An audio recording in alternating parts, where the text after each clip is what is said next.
I wish that moment like lived forever. And they're like, this is the worst thing I've watched.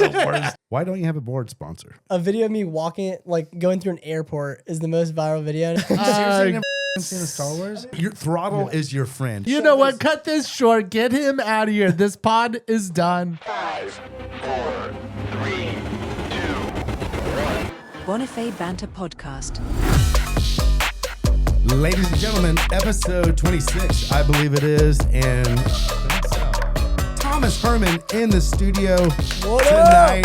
The first man to ever land a triple flip behind the boat on a wakeboard. Can I call you the double up king? Is that is that too much? I think it's like fitting. it. I like it's it, dude. fitting. I think I'm all right. Back to back double or nothing wins, dude. Come on. I think I'm all right with Parks Bonifay calling me the double up king. So. That's nice. That's nice. That is a nice It's feeling. a good one. No, I don't think there's anybody else that's more deserving of it right now. I mean, I know a lot of the boys hit double ups and do some bangers, but this dude, whenever it comes to a double up contest, You seem to show up. you seem to show thank you. up. Have you always loved double ups? Has that always been a part of the? When did you start hitting some double? I mean, dude, when I was a junior pro, I honestly never really hit double ups, and it was like right before my first pro contest, the U.S. Masters at Callaway. I went to Steele's house like a week before the contest. I was like, all right, if I happen to make the finals, like I gotta know how to hit a double up. And he taught me like how to hit my very first double up. But that was like, my first year in pro, so maybe like I don't know, 5 years ago. Yeah, so not that long ago. But as soon as I learned how to do them, I just fell in love with it and wanted to keep learning. How are those first few double ups? Like what was Steele telling you, and like what was your idea trying to learn how to hit it? Because I mean, you're a good wakeboarder at the time. You're riding pro, but you don't even. These aren't old school double ups. These are big wake double ups too. Yeah, for sure. No, I mean, it's like so hard to time them at first and like understand that.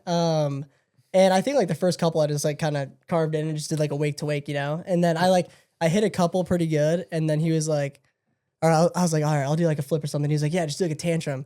And I remember this like so clearly. I went in and I like throw a tantrum and I just hit it perfectly. And I got like so kicked that it just like flipped me. And I did like 1.5, like basically to like my shoulders and like almost upside down. And that's a success kind of. You're like, you got it. Yeah. But dude, it hurt so bad. It just like whips me into it. And then that's when I understood that like double ups can freaking punt you. Yeah. That's when you realize you could do a double. Yeah. But it was fun. No, it's good. Yeah, tantrum's definitely a solid double up trick. Like that's just been since Micker was doing tantrums off the double up back in the day. I mean, think about it. He just said he's only been hitting double ups for 5 years. That's so wild. Like you landed a triple flip fucking like 2 years ago. Like you've only hitting double ups for 4 years before that. Yeah, no, I think the time from when I like first learned how to hit a double up at Steele's house to the time I tried the first triple was like a year. Because I just started doing like double backwards off of them, and then just got like that was like my go-to trick. So I was just like grinding them and did like so many. That is so wild. I mean, some people still don't have double ups dialed, and they've been hitting them for a while. Do you remember trying to? Because I don't think double ups were really around whenever we first got into it, but I think we saw and. Like what was your double first takes on? Well, double ups have always been around on a wakeboard. Like even in if you look at Wake the Beast with Gator and stuff, like that was like 94, and so guys are hitting double ups in 94. Okay. And when I was the way I learned about a double up was I was a 3 event skier, and I would watch the jumpers turn back around, and when they would come, they would just do a little one, and they would just. They wouldn't, sometimes they wouldn't even clear the wake. It's almost they would just to get their it. timing right. They would just to stay moving. So I watched jumpers do it. Todd Betzel, my old ski coach, he used to do it on a trick ski. But then I did some research and found out that it was Ricky McCormick, and he did like a 2-ski gainer off a double up in like 1978 or something. No way. That's pretty sick. So dude, it's pretty crazy that. So even back then, they were like trying to figure out, like they were like, to get a flip on these, you're going to need a like. Yeah. So they were utilizing some double ups off a small wake, which is originally why we needed the double up. I wonder if they were calling it double ups. I wonder what they did call it back then. Yeah. They probably give me a turnaround bump. Yeah, give me that little turnaround. do that turnaround bump. Dude, it's also crazy. Like, I mean, like when you guys started hitting double ups and stuff, like the wakes were a lot smaller. Like those rollers are super tight together. So like you guys have to rip into them like much like harder than I have to. Yeah, you you're know? kinda right. I'm kind of just like rolling over the rollers. You know, I still have to like edge like hard like normally, but like I feel like you guys got to be a lot quicker, and it's like a lot harder to time on the smaller wakes. Well, the attack skis were probably a little bit more like maybe not on 2 trick skis, but like trick skis and kind of like early day wakeboards, a lot more narrow, a lot more like quickly get on edge and attack it like really hard. And we didn't have like nowadays you have to almost do that pre-entry into the double up, like where you roll down it and then up. And I think with triple ups, you would almost have to do the like really focus on trying to get down there. But the normal double up, I don't remember having to really focus on trying to get down there for as much as just seeing the roller come in and trying to hit that top. Yeah, that's a good point. The wakes are so big nowadays to where in the past, like you would still roll over the you would roll over, but you didn't have to. But you could do it just with your knees, so it didn't feel like. You didn't feel like you were on a roller coaster. Before I mean, now the waves are so fucking big coming into where like you really got to like almost like edge, almost stand tall, de-weight, and then the more you can get into that next one where you meet the weight. For sure. Is like kind of like. Yeah, I feel like I'm like full on kind of like pumping. There's like a clip a couple years ago. I did like a double nose back roll. And it was like the very first one that I did. And in the video, I could literally like come off of the water over like the first, like the roller right before that I hit. Like I almost like hopped like into the pocket. Yeah. Like the little pre-ollie. Like the park riders do their little pre-ollies into a big. I just had a crazy idea. Do you think it'd be possible, maybe the double up super teed and it's not a super big wake, but do you think it'd be possible to ollie from the first roller over the second roller into the double up pocket, dude, and then insane. Go? You know, so you're not just almost what Thomas just said he did, on the first roller, just de-weighting. But like, do you think that you could push off high enough to ollie high, catch the transition, and then roll into? I might have to try. Maybe not do a double flip, but at least like. What if you did a little 180 in there, like you came in toe side, like switched toe side, and went off of the first roller 180, landed in. Now we're talking. Boom! That'd be insane. That would be sick. If you heard that and you want to try it, or Tommy, you want to get out there. Right. What about? Is there? You don't have to give it away, but are there some new tricks on the double up that you've been trying? Is there some secrets? I mean, secrets in the bag. We were just talking out there. It's been a little chilly lately. Yeah. What's that? It's kind of hard to get the motivation to go try insane stuff off the double ups. No, falling whenever it's cold and you slap is not where you want. Especially going like. And just to give everyone a preface right now, like it was just like 5 days ago, it was 20. Like 4 days ago, it was 20 degrees in the morning, which is like the coldest Florida's ever been. Yeah, so the water's probably the coldest it's ever been. Like, do you ride like when it's that chilly, or what's your threshold? You're from Indiana. You're used to some cold conditions. Or are you a Florida boy now? I got used to the Florida weather pretty quickly. Yeah, I got pretty acclimated quickly. But no, we still get out there and like ride like a ton in the winter times. You can definitely pick your battles a little bit more though. Like super cold weeks, like maybe I'll take a couple of days off or do whatever. But no, we're still getting out there a decent amount. But once it warms up, maybe I'll start sending some crazy stuff in the double ups. There's definitely a couple things that I want to. You got your eyes on something. You like you got. There's a couple cool things. Yeah, I like that. I like that. How much do you work on like new tricks, or you have your vision? Because the pro tour is coming up. You're going to Moomba in Australia pretty soon in like a few weeks. Like, how much do you feel like, and you got your first pro tour win in Indianapolis last year, correct? Or two years ago. 2 years ago. Yep. That's pretty sick to get in your hometown, and we'll talk about that later because that's pretty sick. But like, you obviously ride every contest trying to win. Do you feel like you're not getting the top result at pro tours and stuff because of the consistency, or maybe like is your trick bag not kind of deep enough, or like where are you figuring out how to attack and get a few more wins under your belt this year? Yeah, like honestly a little bit of both probably. I think there's definitely a couple tricks that I could work harder to one up or add a little bit something onto them. And then I don't know. I mean, over the past like 2 or 3 years, I've definitely gotten like a lot more consistent. I agree. So but that's always like a goal in mind when like training every season is just keep doing your stuff every single set, no matter what. So you can just keep working on that consistency. So hopefully that just keeps keeps getting better and I better. just didn't know where the line was when you work on consistency to a pro tour, when you got like Nano and all these young dudes, you know, a lot, there's a lot of good young riders right now. And then you still got Nick, like pretty much taking down the pro tour almost every year. Corey, your roommate, like taking down, he's always up there. So it seems like, you know, you're right there, you know? So I just didn't know on where's the line on where you like, okay, this is hard enough. Let's get this consistent. And I believe that I can win in an event with this run. Yeah, for sure. No, I think going into next year, I'll probably try to add a couple of things to the runs, and then obviously is that something you're keeping secret? I noticed you're being a little nonchalant about it. But it's also, now. I mean, we don't want to you don't want to give Nick Rappa and Corey too much data, and La Familia Boys too much data on like what's. It's not only even just what tricks you can do and how consistent. It's really knowing and having that contest knowledge. And maybe that's a little bit of like the nerves not affecting you as much or whatever, but there is a methodical way of designing a run. You know what I mean? Sure. Like, and that comes with doing this, you know, for a few years. Like, it's not something like I always laugh. Like, I think Gunther is really good at being able, like, if he's off the dock after you, and especially in like the format where it's 3 tricks, 1 trick, double up. Yeah. Like, I feel like he's really good at just like physically, like mentally figuring out where he can win there and not necessarily having to win whatever he,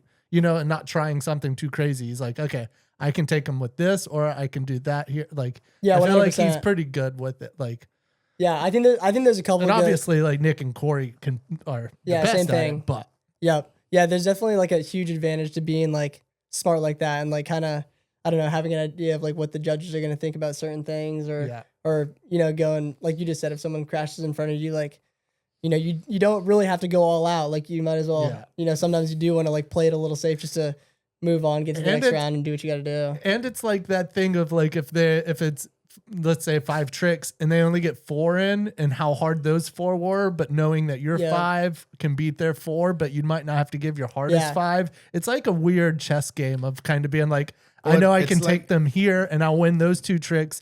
They get me on these 2 tricks, but it's my 3rd trick that I just got to make sure he's only got 4. I beat 1. You know what I mean? Like, here's a golf reference for you, Shane. It's like instead of just hitting a full swing, you know, 100%, like it's harder to take like 60% off that thing. Yeah. Sometimes you ride when it's harder to ride like not to lose sometimes. Yeah. You know, as opposed to like coming off the dock and being like, he did a pretty damn good run. I'm gonna do my my run, and then like. Let's see. But when someone just completely fucks up in front of you, and then you're just like, okay, all I got to do is get 5. Don't mess up. Don't mess up. Don't mess up. Like that's when you fall in that Pro 5. You know, something like that. Yeah, 100%. For sure. Yeah, there's a lot of good heat coming this year, man. I know. It's gotten crazy the past couple of years. I mean, it's seriously like nowadays anyone has the ability to win a contest. So yeah, this year will be crazy. Max started doing super good. I mean, Nana's been dropping bangers on Instagram. Yeah, no doubt. He did that chrome up 7 to the flats was just ridiculous. I showed someone that they're like, let's see the hardest trick in wakeboarding done this year.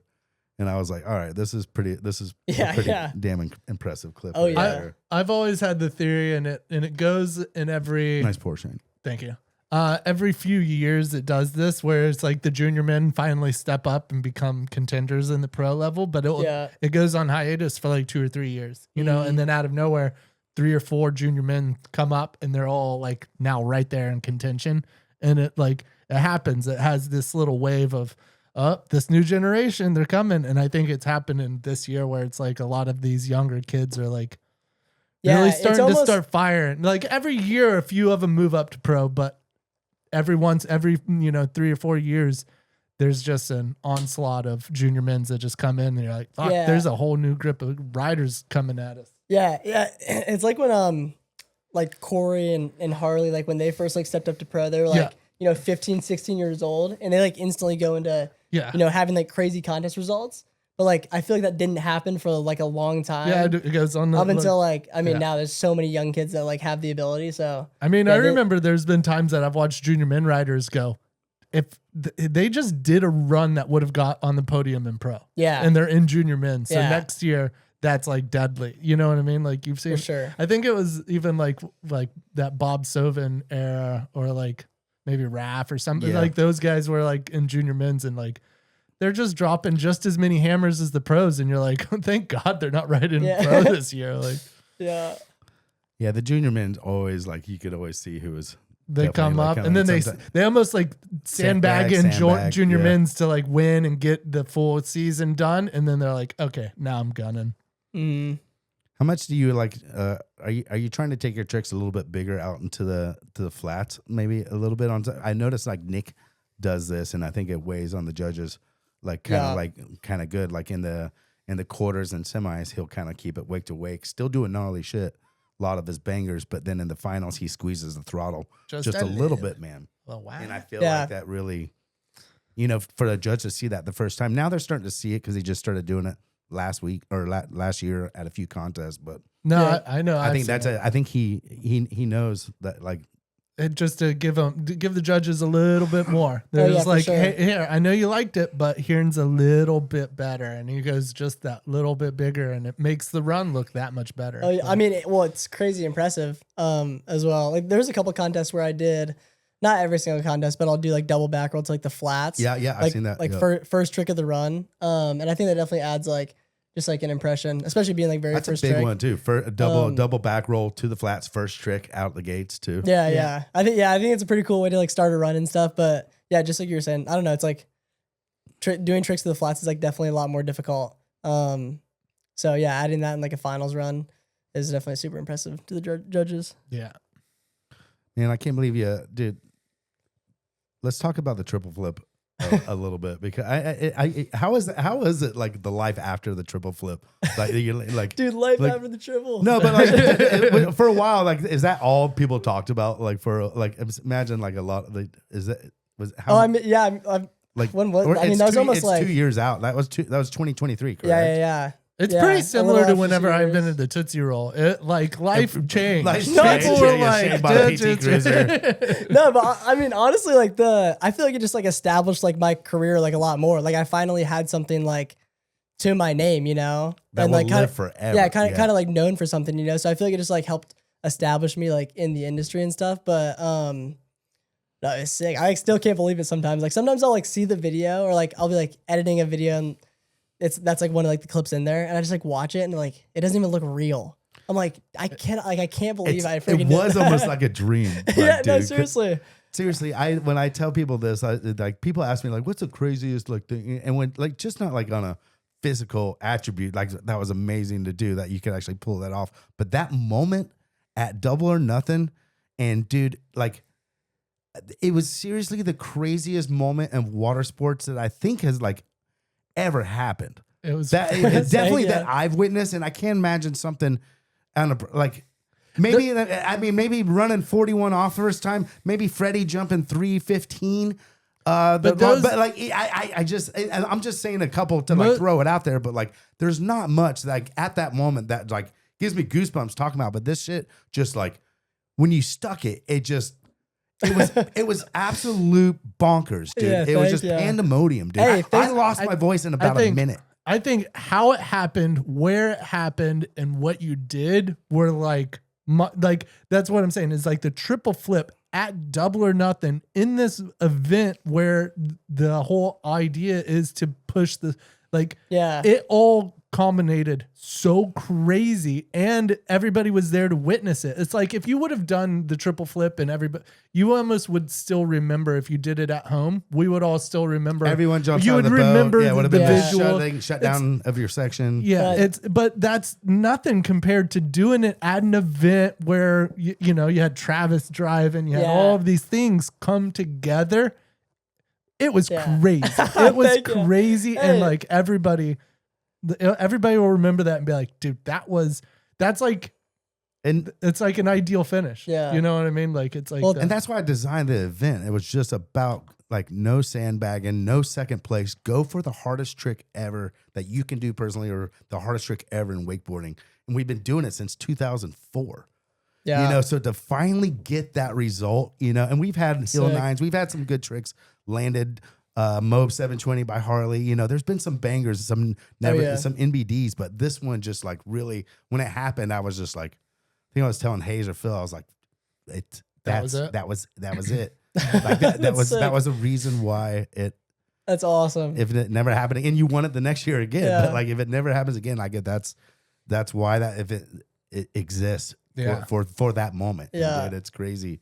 Well, thanks for giving me the platform to freaking do it. That contest is the sickest. No, like I don't think it lined up any better at all too. Because I mean, I was trying that for like 2.5 or 3 years, kind of like it was like such like a long process. And like you were saying, like Travis driving, Corey was in the boat, you know, like the crowd, like I don't know, it was just hype. And I think I always tell people like, a lot of people ask me, they think that I did it before the contest. I was like, no, that was actually the first one like in the contest. But I think I was getting so close, especially like the weeks like leading up to the event. I think if I landed it before the event, I don't know if it would have happened. Done it again, like right? Because honestly, I don't know. I just like feel like I wouldn't have been like. I needed that little like edge and like motivation. I don't think I would have had that because even if I didn't do it in Double or Nothing, then like it didn't matter because I still would have done the first one anyways. You know? Yeah. Like I still would have been like hyped even if I crashed onto the contest. But I'm glad that I didn't do it before the contest and it all lined up so good. It was crazy. Culmination. Nah, I mean it's pretty. And that's a double. You drive so close next to shore, like all the riders go right by the shore, and the people are just going crazy. The announcers are right there. Everyone's just right there. So it's like you feel something when you come around that corner, and you really makes you squeeze that handle. Oh yeah, like even harder. Let's go. No, thank you guys. It's sick to hear you guys say that. How big of a thing it was. I remember you going around when you landed it. You were like kneeling down, and you were almost like in the position that you were landing. And I was like, is he like trying to like get used to just like squatting and kind of being centered over his board? And like I asked you this, and you said no. I don't know what. I think I was. I know what you're talking about. I think I was just like trying to loosen my knees up, like just like jump around and get high. Do we want to pull it up? Let's see what his thought process was during. Let's pull it up real quick. All right, here we go. We got this pulled up now. All right, so this is So this is he's already done the hopping that you were talking about. I was already done with the hypeness. Dude, listen to the response like of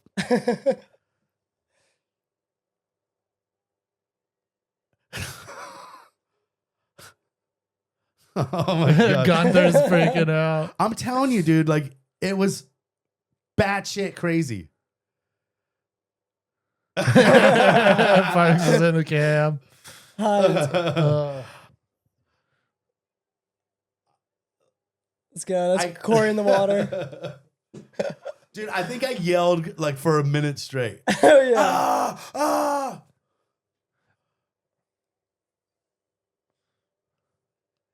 Dude, I could not believe it. It was such a crazy feeling.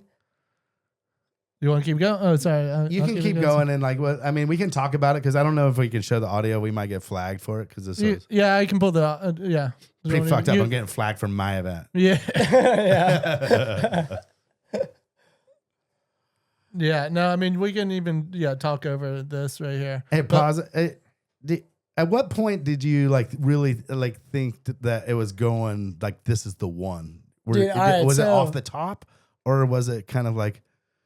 Or because this is the second one, you get 4 double ups at Double or Nothing, and this is the second one. You fell on your first one. The first one was probably like my worst attempt ever. I like just did not connect good, but I was like so Rib committed. shot like, right there. Yeah. You were yours.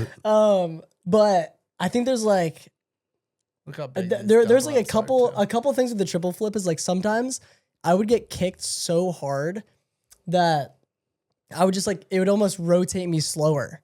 Right. So I had to find like the right whip because the kick almost like tightens up your rope too much or it stalls you out a little bit. Exactly. So I feel like I couldn't get like whenever I get super punted, I couldn't like tighten up or like I was just rotating slower. So it kind of had to be like that middle ground where like, I don't know, everything just had to like line up perfectly where I kind of got like that like middle kick. Cause that's probably not like the biggest double up I've hit. And, you know, I've definitely gone like bigger on double ups, but like you almost don't want to go. Yeah, that like type of hit, just like it got me flipping like so fast. And I mean, as soon as I got in the air on that, it just felt like I was flipping like really fast and perfect. And then I don't know, like the middle part was kind of like blacked out. And then all of a sudden I was like riding away and it was insane. Well, what's crazy too is you're done with your second flip at the top.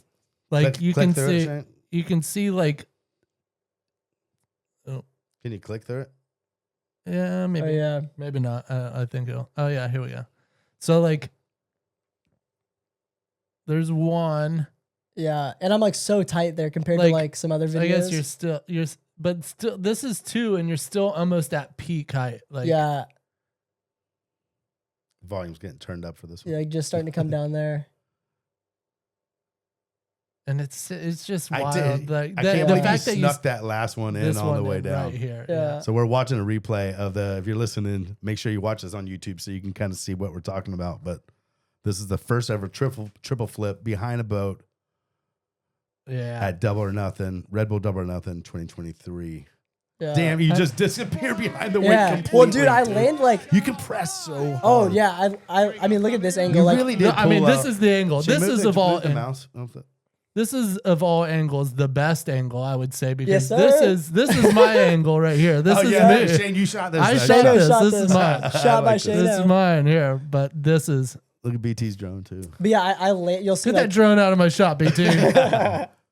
Yeah, I land like really compressed, like still like balled up, and it hurt my knee like a ton. I was like, after this, I was limping for like probably like 3 weeks. Like it killed my knee. Really? Because you'll see like how compressed I get here in a See, second. the fact that you're sneaking one more in Right, right here that's what I'm is saying. crazy. But yeah, you And do. he comes around and dude, you just You'll see like my butt's like on the board. Damn, yeah. keep Like, going. if you keep going even, it gets gnarlier. It's like That's what I'm saying. like that. Crunch. Yeah. Which knee was it? Your right And knee? you, well, Yeah. you landed in the trough of that roller is like what it was. Yeah. And maybe that's what stopped you, you know. This is the moment of realization right Yeah. here too. Look, That, he's like, like, at that point, I knew it happened.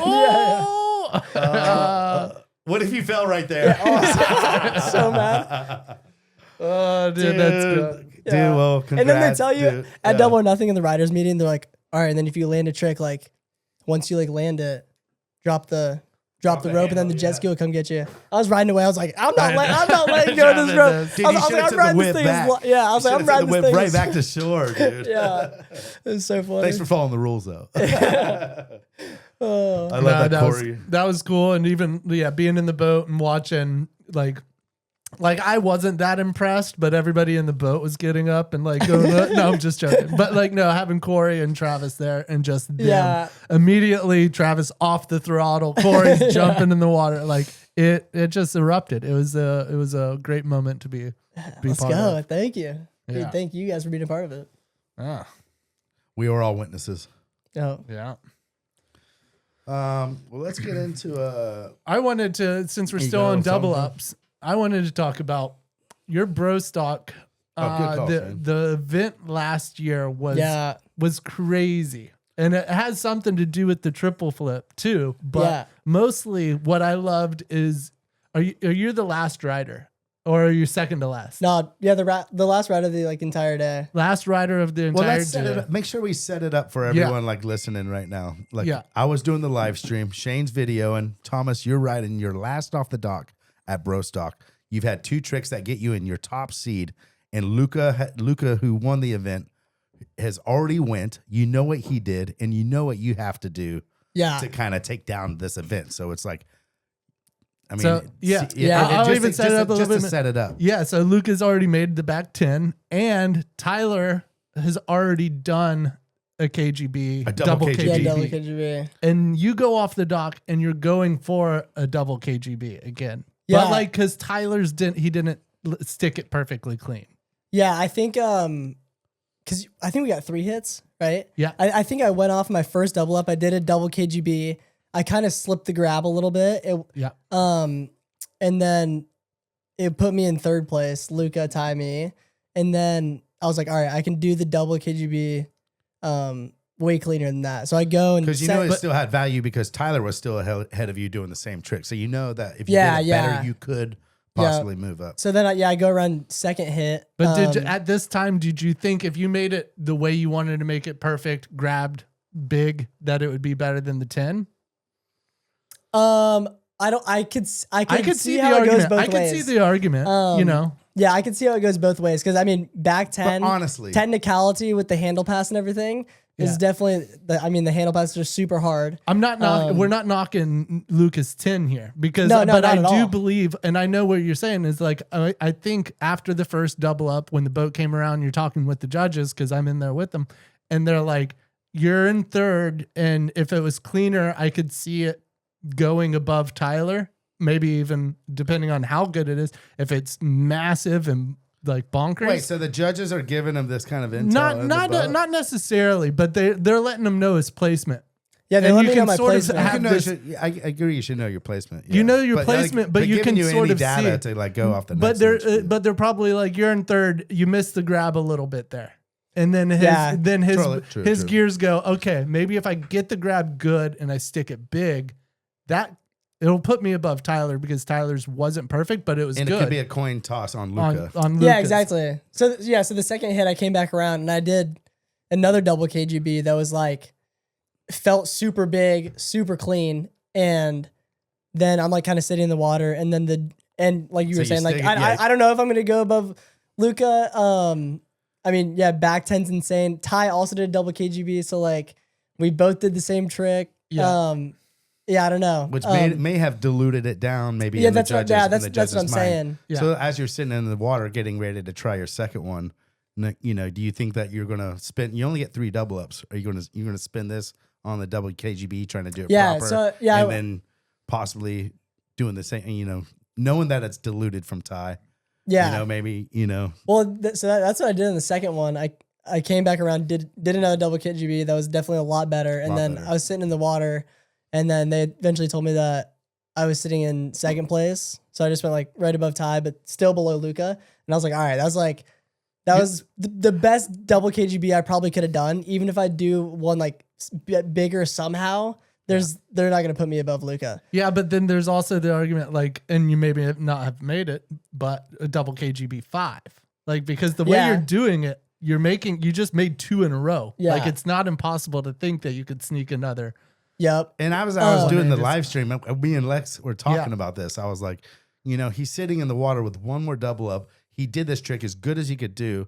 He's still in second place. Is he thinking about doing it KGB 5 or double KGB 5? Because I was just like, I just really didn't think after you landed the triple, I didn't think that you really were wanting to like squeeze that throttle. No, and I again. did it. Or would there be a situation to where like you were like, okay, I'm 100% going for this. I mean, yeah, again. that was the situation right there. And no, it just freaking- happened to play out. Yeah, you know? and I think that's a good point. I don't know if the double KGB 5 like really came to my mind in that moment because the conditions were like pretty hectic there. Yeah. And I think I would rather it's a Hail Mary a little bit. Yeah. Like I would rather edge in and like feel the kick and go for a triple. And be able to power your way through something as opposed to Yeah. finesse your way through a KGB 5. Yeah, which yeah. takes You everything know? to kind of come together to where Yeah. you could probably triple flip is a grit flip. It's a grit. Oh, yeah. I mean, obviously it takes some, but you got to be able to just go. Yeah. Your throttle is your friend. And if you're backed into a corner, which I think you've proven yourself numerous times, you know, you have that throttle that a lot of riders don't have. And that was a perfect example because what happened, because I'm talking about like, he's out of the water right now. He's getting ready.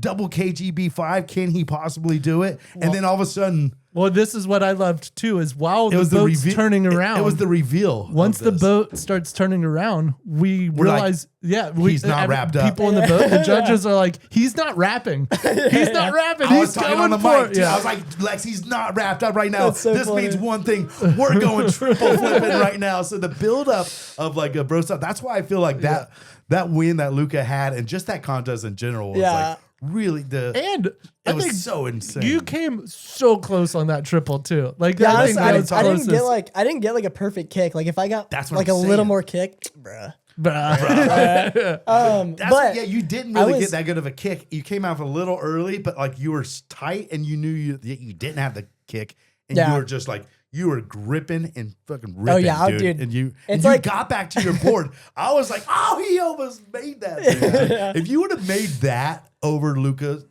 bro, I did. that would have been crazier than double or nothing. I think. It would have been crazy, and I think Luca would have flipped the fuck out. Oh yeah. No, but I honestly think that the way that all unfolded, that you riding there, Luca winning this event, Bro Stock, which he, all of it was so like, it was like I could tear up like talking about, like it was so crazy. And the way you came into that third double up, not wrapped up, and people now realizing we're getting a triple, and how close you got to it. And then Luca realizing that he won't, like, this isn't about Luca, but I just want to say you shoved in like poker hand all in. You're like, this is you raised. He called, you raised again. It wasn't there, and you're like, I'm all in. Metaphors. Yeah. No, it was big. It was big. It was cool. Thank you. No, I was honestly, I mean, even though I crashed on it, I was like still stoked. Like that was some of like the best double up riding I've ever done in like a contest. Like I did, other tricks besides like the double KGB5 and stuff that I was super stoked on throughout the day. The conditions were like shit, and y'all were banging out. Y'all were really, dude. Y'all were really getting some bangers. I'm thinking, back 10. I mean, there was Watson's double up. Watson's double up. Shout out Waddy for doing that. Yes, sir. I love that Gunther was worried that Watson couldn't drive double ups because he hasn't driven a boat in like 5 to 10 years. And Gunther's like, I don't know. You think you got this, Watson? And he was like, it's like riding a bike. Pretty much just turning around a bunch of times. He pretty much just turned around a bunch of times. Yeah. No, that was good. Yeah, that was a sick contest though. That's good. And stoked for Luca. That was insane. It was cool. Yeah. Yeah. We gotta appreciate the good events, man, because not all of them have the theatrics like that. And like sometimes, I mean, think about all the bro stocks in the past. Like they've just been really rough water conditions. Yeah, you get some lands and stuff, but none of them really have the. Like there should be a 30 for 30 made about that one. Yeah. ESPN, hit us up. Yeah. That would be funny. They do all these on like Tom Brady and Michael Jordan, and then they're like, and here's bro stocks, like water conditions. Like, yeah. Nah, it's good. Where are we gonna go for this, boys? Let's I think we got to get into this Patreon question from Robert I haven't heard it. Where's this thing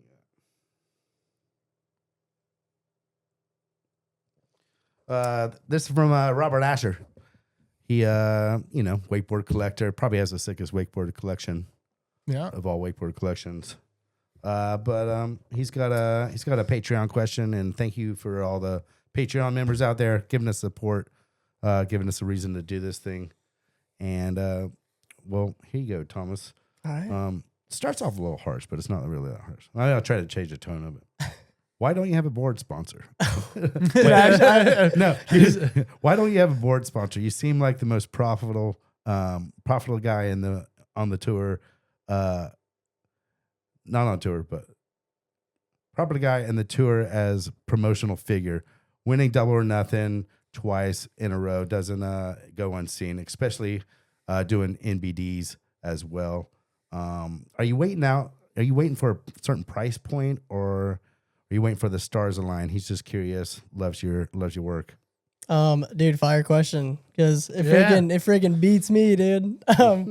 No, I don't know. I mean, I've had like conversations with like multiple board companies. But yeah, sometimes like the budget's not all there. I'm not like super stoked on products or whatever. And I kind of just right now I'd rather ride a board that I really like and like lose out on like a little bit of money and just do like kind of what I want to do until like something perfect comes along that I'm super stoked about, like I got other stuff going on with. So the stars aligning kind of.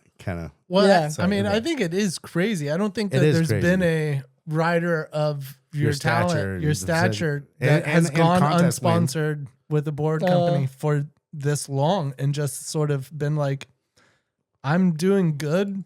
You guys catch up to me and not like me, like have to step down to what y'all are offering. Like it's a bold move. And I think it's, it's just crazy. And I hope it pays out, because I think you are a very valuable athlete. You bring a lot to the table, social presence, talent, winning contests. It's undeniable. No, so thank you so much. I think you're willing to say I'm not going to do it for free either, because I mean you could obviously do it for a little bit. It's cool that I mean. Yeah, no, I just want it to be something that like I'm super stoked on, because I know like how good of a job I could do at a board company, like whether it's, you know, like all the views I'm bringing on their product or all the coaching that I do, like guaranteed so many boards I'll get to coaching clients.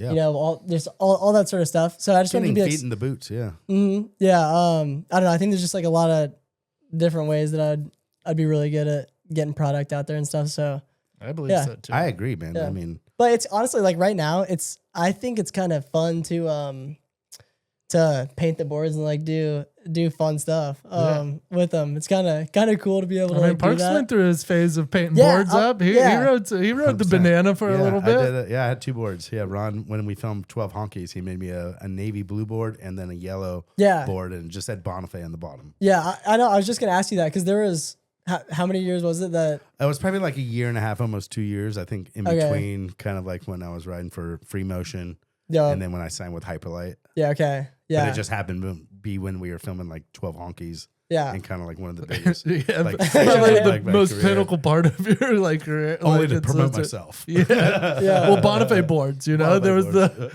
That's sick though. There was a dude that started a Bonifay board company. Do you remember? Yeah, Buddha Bonifay. Buddha Bonifay. Because I'm your cousin. I was like, I've never. We've never fucking met you, dude. But I'm not saying to say he's not our cousin either, because we do have like 6 cousins that. But it was bold for a dude to start a wakeboard company called Bonifay Wakeboards and have never talked to me or you. That is so crazy. weird. He did shape me one. It was like a surfboard. Yeah, it like broke on the first wake jump. I was like, solid. Felt cool until it broke. Yeah.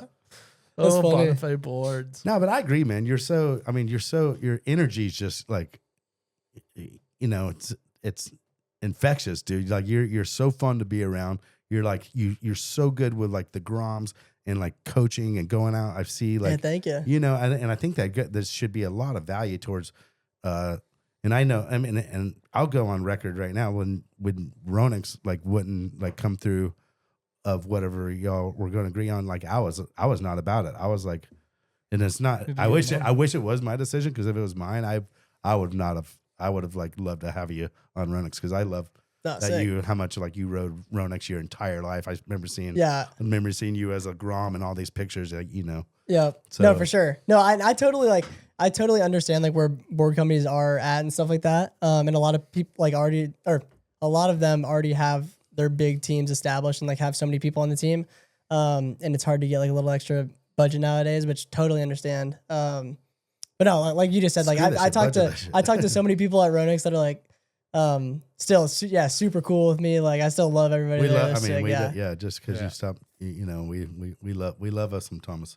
Yeah, let's go. I mean, it's like I said, it's undeniable that you bring a lot to the table, and it's not even your average wakeboarder. It's not like you're just really good at riding and, you know, whatever. Like the social presence alone is undeniable. You know what I mean? Like what are we at? Like 85,000. Yeah. I looked at it earlier. Like that's such a following. It's so big. Thank you. Yeah, I'm really trying to grow that. Like, you seen those abs, dude?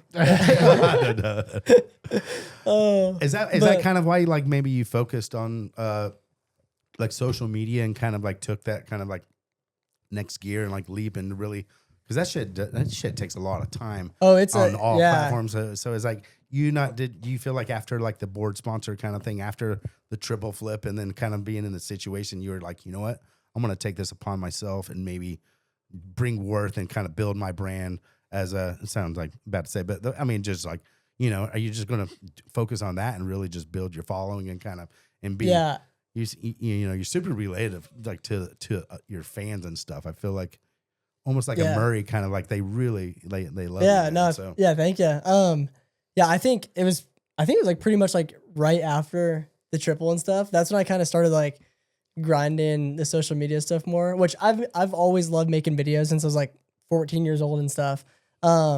And then kind of like the trendier like style videos or like the Gen Z more stuff. Yeah. I would like do on TikTok a little bit. Mm-hmm. And I had like 80K on TikTok, but then after the triple I had like I think 20K on Instagram. And I was like, I'm just gonna start doing like some of the stuff I'm doing on TikTok and just like do it on Instagram. Like for a long time I tried to keep like the Instagram like super like kinda cool and like core, sick edits, core, you know? And then I was like, all right, screw it. Like I'm just trying to like grow as much as possible. Cause I think I mean, I think what Steele did with his career was super sick. Like, he obviously had a lot of great accomplishments throughout his career. Like, did freaking some insane tricks, had some good 100%. contest results. But you know, like kind of throughout his career, he just grew his social platforms up to the point where when he stopped competing, he was still able to hang on to a lot of his sponsors, and they still supported him because of his, you know, reach and growth. Yeah. So that's kind of like, I don't know. I think I see it as like a good, like longer term play. And like, and working with companies like outside of the industry too is like, That's what I was gonna say sick, too. It seems like you know, it's always good. Like you're always in wakeboarding is a small family, small industry. Yeah. So it feels like you're getting industry sponsors kind of like comes along with the ride itself. Yeah. To where like when you start to like build your social the way you're doing and you can get some outside sponsors that seem like they're gonna like really kind of like. Do you do a lot of, and they're not even, some of them aren't even, some is the beauty of like the modern day kind of like marketing is like, you're not obligated for even a year to do some of this shit. Like some of it's you're just doing like 3 or 4 posts for like a month or 2 months or 3 months. So it's like, you can almost do a bunch of like, not even. Yeah. So it's like, you can almost like this day and age, we would sign like year, 2, 3 long contracts to where nowadays, if you don't have that, then you can do every month, every post. Oh yeah. I mean, I've gotten paid for like 1 post before, you know, or some of them will be like 2 posts and 3 stories. Like it totally just like depends. What's that number looking like? No, I'm just joking. What's that number look like? No, but, just joking. I mean, hopefully it just keeps going bigger and bigger when you grow, you know? Yeah, I think it's cool. And it's an avenue that, you know, it's not traveled very much because it is already such a traditional way of wakeboarding just to be sponsored and lock in the contract and do that for the year, 2 year, 3 year. But like, it's a new way of working. For sure. And it's working for you. So thank you. It looks cool. Yeah. Social media is definitely like, I don't know. I could just talk about it for like hours. I just think it's like super cool. Like people building their personal brands up. And I think, obviously I show like mostly wakeboarding and stuff, but like, I just want to show like my lifestyle even too more. Like this year, like, I don't know, posting a video of me friggin' riding a 4-wheeler, like shooting guns, like doing whatever. And just like, so I feel like I want people to, I feel like if I just post wakeboarding, like maybe I could grow to like this number, but then if I make it just more about like my life and like what I do, it could like really break it up into take off more. It's like you got the wakeboarding core side, then you can do like some more of the trendier kind of like things or songs. And then you have the personal side that's like a little bit of your YouTube channel, kind of more promoting like a little bit more of your YouTube channel. I've watched some some videos of your YouTube channel. It's pretty sick. Yeah. No, I mean I definitely I feel like I'm like all over blast out there. Yeah. No, thank you. I feel like the content and stuff is just like, I don't know, all over the place. I feel like I should honestly like really figure out like exactly like the style and stuff I want to do. Cause like you just said, I'll do like trendy stuff or just like post wakeboard clips, like a video of me talking. It's just like very like a bunch of random stuff, but I don't know. Sometimes the unpredictability is like the beauty of like what you're gonna get. Yeah. But a lot of times some people don't like.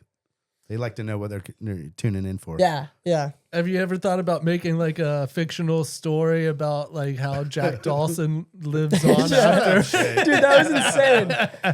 When I saw that, did you watch it? Did you watch the? No, I didn't. Perks, did you get any followers? No, I don't think anyone else. I think a few people. Actually, Rivers watched it and she was like, "That was horrible." Yeah, She goes, "Sorry, you're not sorry, but just being real." I was like, I didn't say it was good. Yeah, I was just promoting the shit out of it. No, I saw someone comment, and they're like, "This is the worst thing I've watched." It's the worst thing. I told people it's 3 minutes and 16 seconds of your life you'll never get back. Yeah. Yeah. And then, no, I'll go watch it. Yeah, you should. Should we put it up right now? No, I'm just no, that's good. Well, we definitely, collab. We need some more followers. This banter needs some. We need some subscribers. Yeah, you have 7,000 subscribers. We've been hovering around 800 for a little bit. We're trying to get to 1,000. If you're listening, you're still here. What are you guys doing? Just take pause, hit it.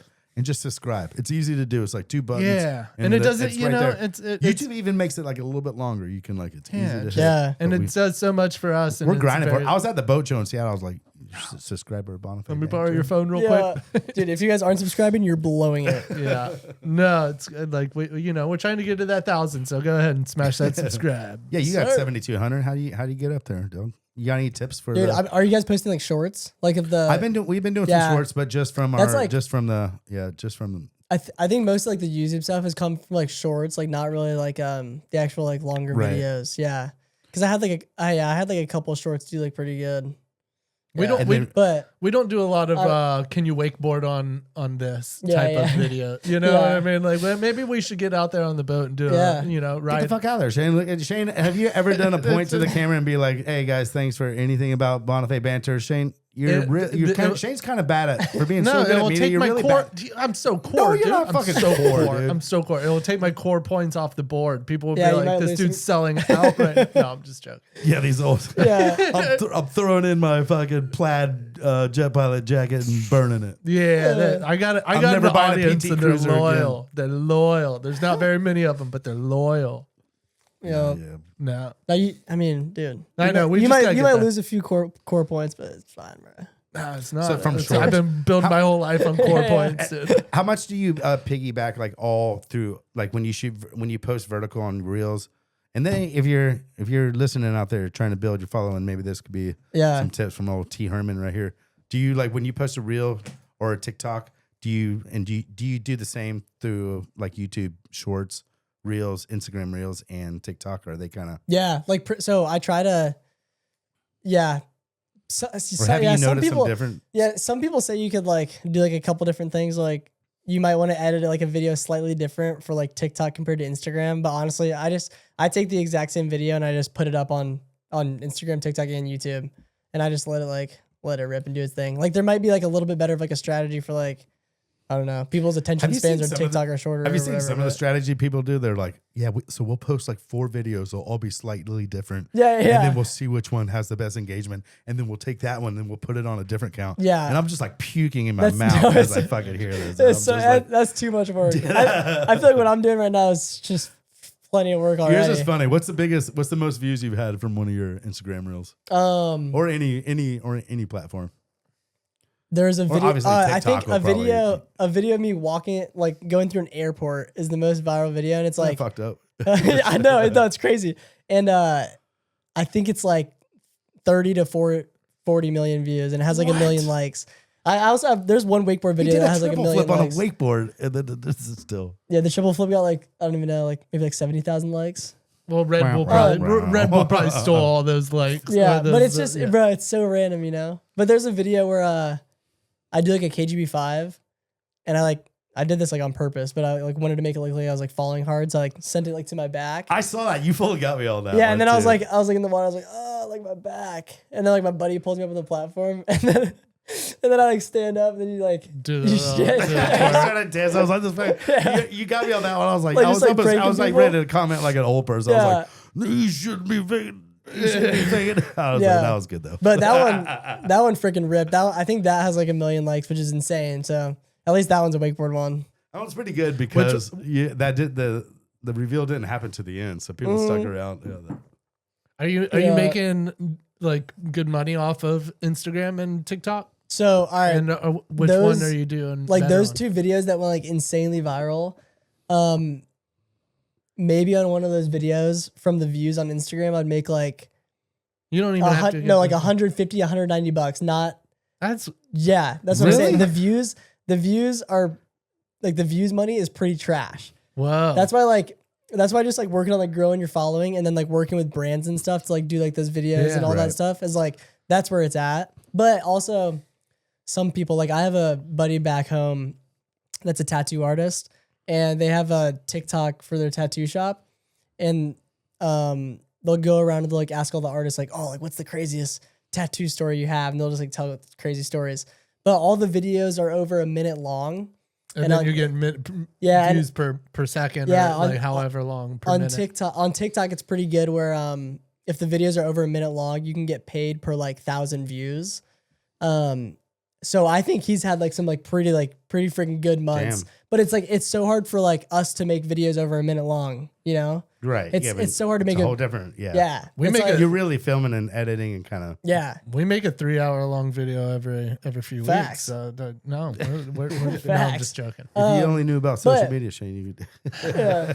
But the YouTube, I think YouTube's the best, but I don't think I'm able to like monetize on there yet. Yeah. I think there's like certain like checkpoints you have to like hit. I thought don't even know. I thought it was once you get to 1,000 subscribers, then you can start monetizing a little bit. I think you got to get like a certain amount of views in like 30 Or days or hours watched something. or something, yeah, yeah. like watch hours maybe. Yeah. Yeah. We might be banging Maybe. on those hours watched. Probably Yeah. not, though.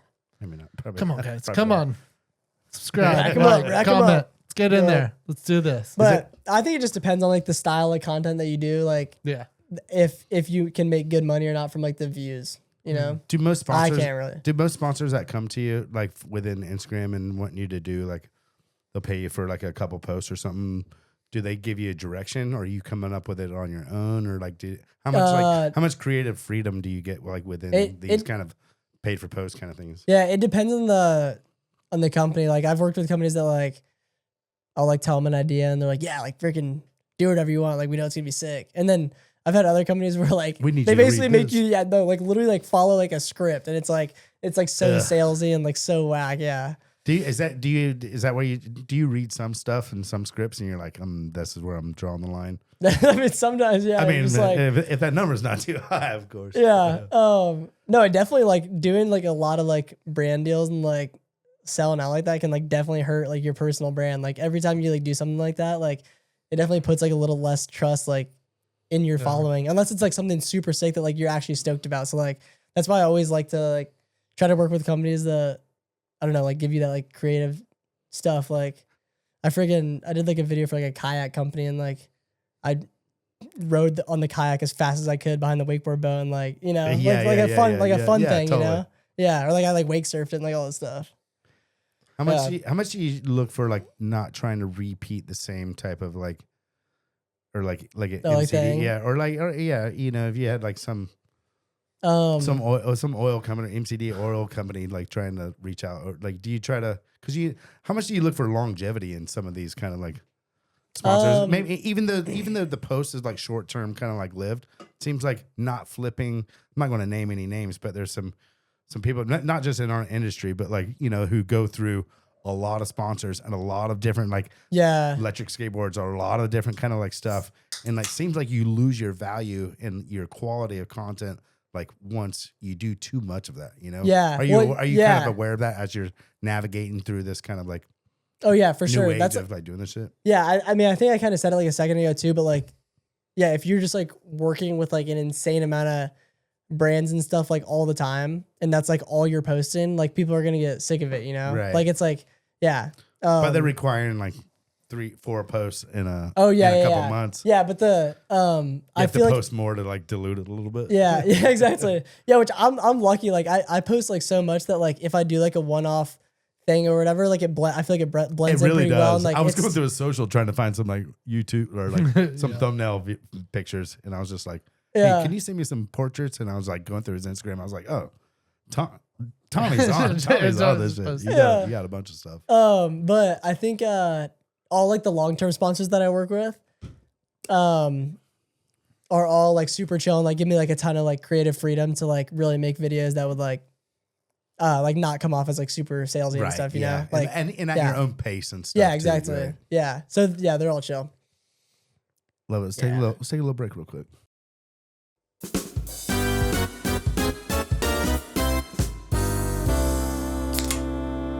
And we back. Oh, yes. What were you saying, Tommy? I said I had a dentist appointment this morning and found out I had my first cavity, so I'm kind of tweaking out. How old are you? I'm like 23 on Saturday. This 23 weekend. on Saturday, first cavity. First cavity. You have teeth of steel. You think so? That's Bro, that is like immaculate. Look at they look great right now. They do look great. but you've seriously never had a cavity? No. Like How did you feel when he told you you had a cavity? I don't even know. I don't even know what they do. Like, and then I was talking to Trevor Hansen on the phone today, and I was like, or no, I was talking to Devin Tatro. Reaching out to all your friends to yeah. express your yeah, I was like, dude, like, what do they do? And he's like, they drill into your tooth and then fill it. I'm like, no. All right. Is it gnarly though? I don't think it's like a bad one. It's so gnarly. It's so gnarly. No, I'm just joking. It's not gnarly. Hey, Thomas, you asked the right people about cavities because Shane and I have had a lifetime of cavities with 1980s drilling technology to where they just put silver fucking fillings in all your teeth. And Shane, I'll give you Shane, I'll let you set it up. guesses, and I don't think you'll get there. But how many cavities do you think I've had in one trip to the dentist? We didn't go for a few years, and you say you never had a cavity your entire life. No, like this is my first one. So Shane didn't go for like 3 years. 3 years. Like how old are you? I think I was probably no. I think this was I think I was like 19, 20, maybe 22. Okay. I mean, I don't know. One trip. And how many teeth do you have? Like, I think there's 32 teeth. But you can have. How many cavities? I mean, there's no way it's you can have you can't have multiple cavities in one tooth, right? Fuck, dude. Wait till you hear this answer. How many cavities do you think I had in 18, one trip? 18. 18? It's pretty damn close. You went over though. 17. Oh, okay, dang. We built it up hard. I did build it up hard. But I had 17 cavities in one trip. Holy. I mean, I was expecting you were going to say like multiple teeth. No, I think there was, because you can have multiple cavities on. But wait till you have a root canal. I mean, bro, wait till you have a root canal. You won't ever have a root canal. You don't think you'll ever have? I guess no, if you've never 25 and never if had he's only had a cavity now. Good point. How many times you brush a day? Twice. Floss all the time. Actually, today might be 3 You don't gotta lie times. to us, but like real talk. How often do you really floss? Like a couple times a week. That's where I need to ramp it up. Good. She was telling me. You don't need. I don't think you need to floss every. No, I don't think so. Yeah, but I've met people that like say they floss every day though. Well, I floss every day. Really? Boom, floss. Shut the fuck up. No, you know, like it's a early 2000s term of. Yeah. She was telling me I need to lock in on flossing more though. Dude, don't ever listen to dentists. They're all just there to grind your teeth, dude. Shane's I mean, we've been in this dentist game for so long that we feel like. Yeah. I mean, shout out Carlos. He hooked us Carlos Rivera. Carlos, you're the man. Let's give him a shout out. Yeah. But real talk, I feel like 1980s dental technology and the way they went about it was like one big scam, one big pyramid scheme. Without the pyramid, but it was like it was sort shady, of a pyramid. Yeah, I think they just knew that they could charge you, anywhere from $200 to $500 to fill a cavity. What are we going to say? It's not a cavity? Yeah, you don't know. I can't see my teeth. Yeah, true. And they give you a little lollipop and a sticker and like the lollipop is the biggest scam of all. Yeah, why give us hard candy when we're leaving? Yeah, it's candy. They're giving you candy when you leave. They're like, we'll get you back in no time. Keep your blood sugar up. Yeah, dude, it's messed up. Yeah. Parks, do you remember back in the day when we'd go to the doctor and we'd get to pick from the toy box, the toy little treasure box? The dentist, yeah. With dentist or even the doctor. You get the model airplanes. The model airplanes, and you put the little metal, the plastic cap. Yeah. Dude, those were the best. They were pretty sick. They were sick.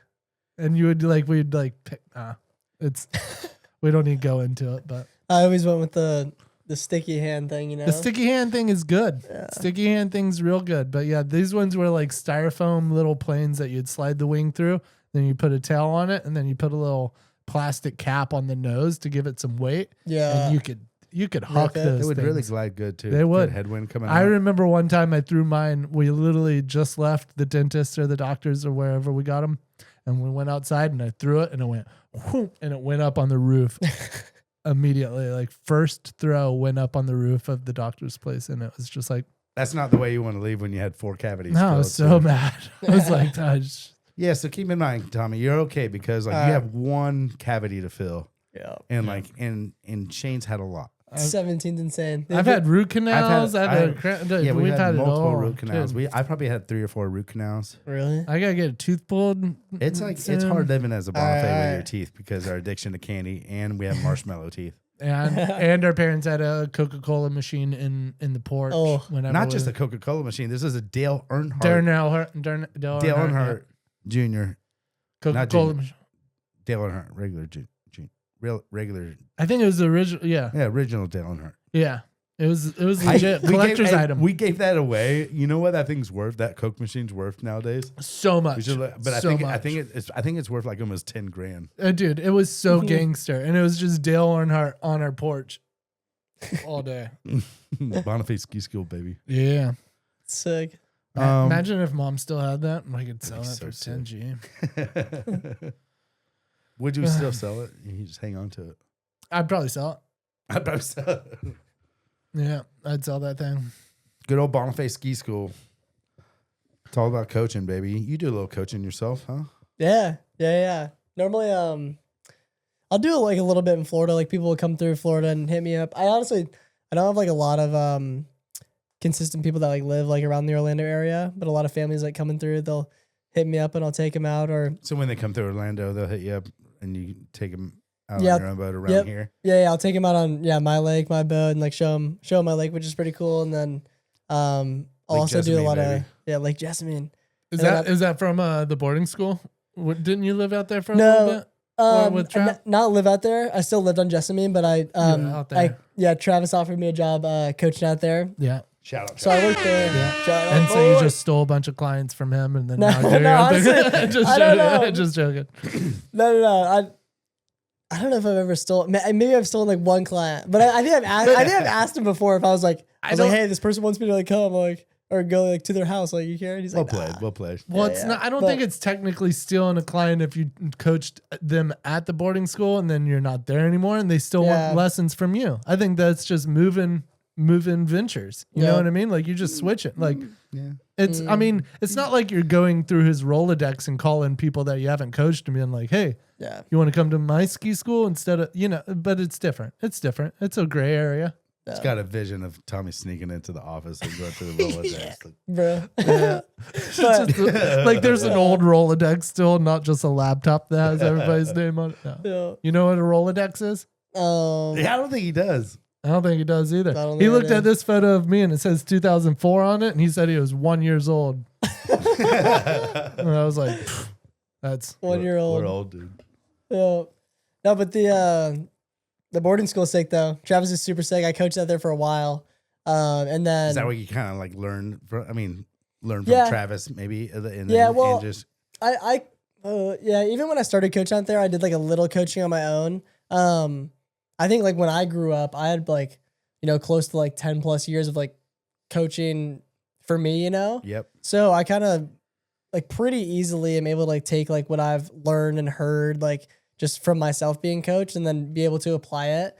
And then even like when I started coaching like a lot more out at the boarding school, like, multiple days a week and stuff, I just got like more and more comfortable like talking to people or, doing all that sort of stuff. But yeah, I worked with Travis for a while, and then I don't know, just got like a little busier with like my own stuff going on. So you travel much and do coaching too, like on the road? Yeah, so like honestly, probably pretty soon, like once I get all the contest dates for this year, I'll pretty much like map out the calendar, and then all the gaps in between, I'll start filling up with like coaching trips. So I don't know, last year I went to like Canada, Lake Powell, did a couple days in Wisconsin. Damn, you're picking some good spots. Those are good. That's sick. Yeah, I've gotten to go to some really cool places. So it's cool just to ride. Do you post your calendar on your social media to let people know like where you're gonna be so they can kind of see?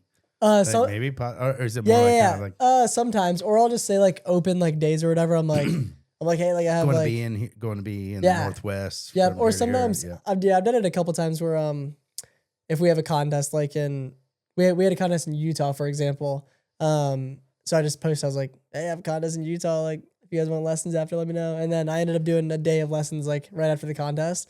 So that's always super sweet to be able to like line it up with comps. And it's always, worth it to stay, hang out. And it's also really cool for me to like ride in all these different places, like Lake Powell is easily one of the coolest places. Yeah, has to be the coolest place I've ever wakeboarded. 100%. So shout out the Perry family. Yeah, Perry family. Bring him back. He's open again this summer, so if you need another. No, I always enjoy doing little clinics and stuff like that too. Yeah.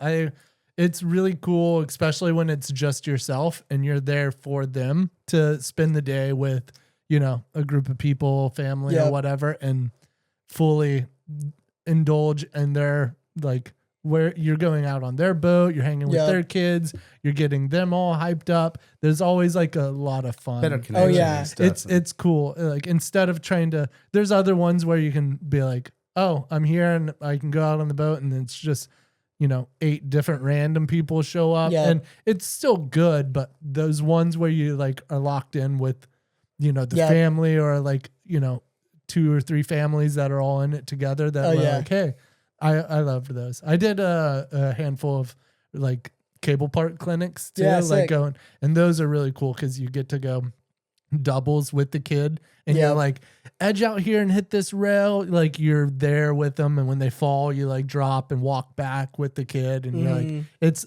a different vibe, but it's really cool. I always enjoyed doing rail clinics. He's doing double flips over him nowadays. Sometimes Triples. I don't really like coach much like riding doubles, but sometimes on trips I'll like get out there and like ride with the kids, do whatever. It's so much fun.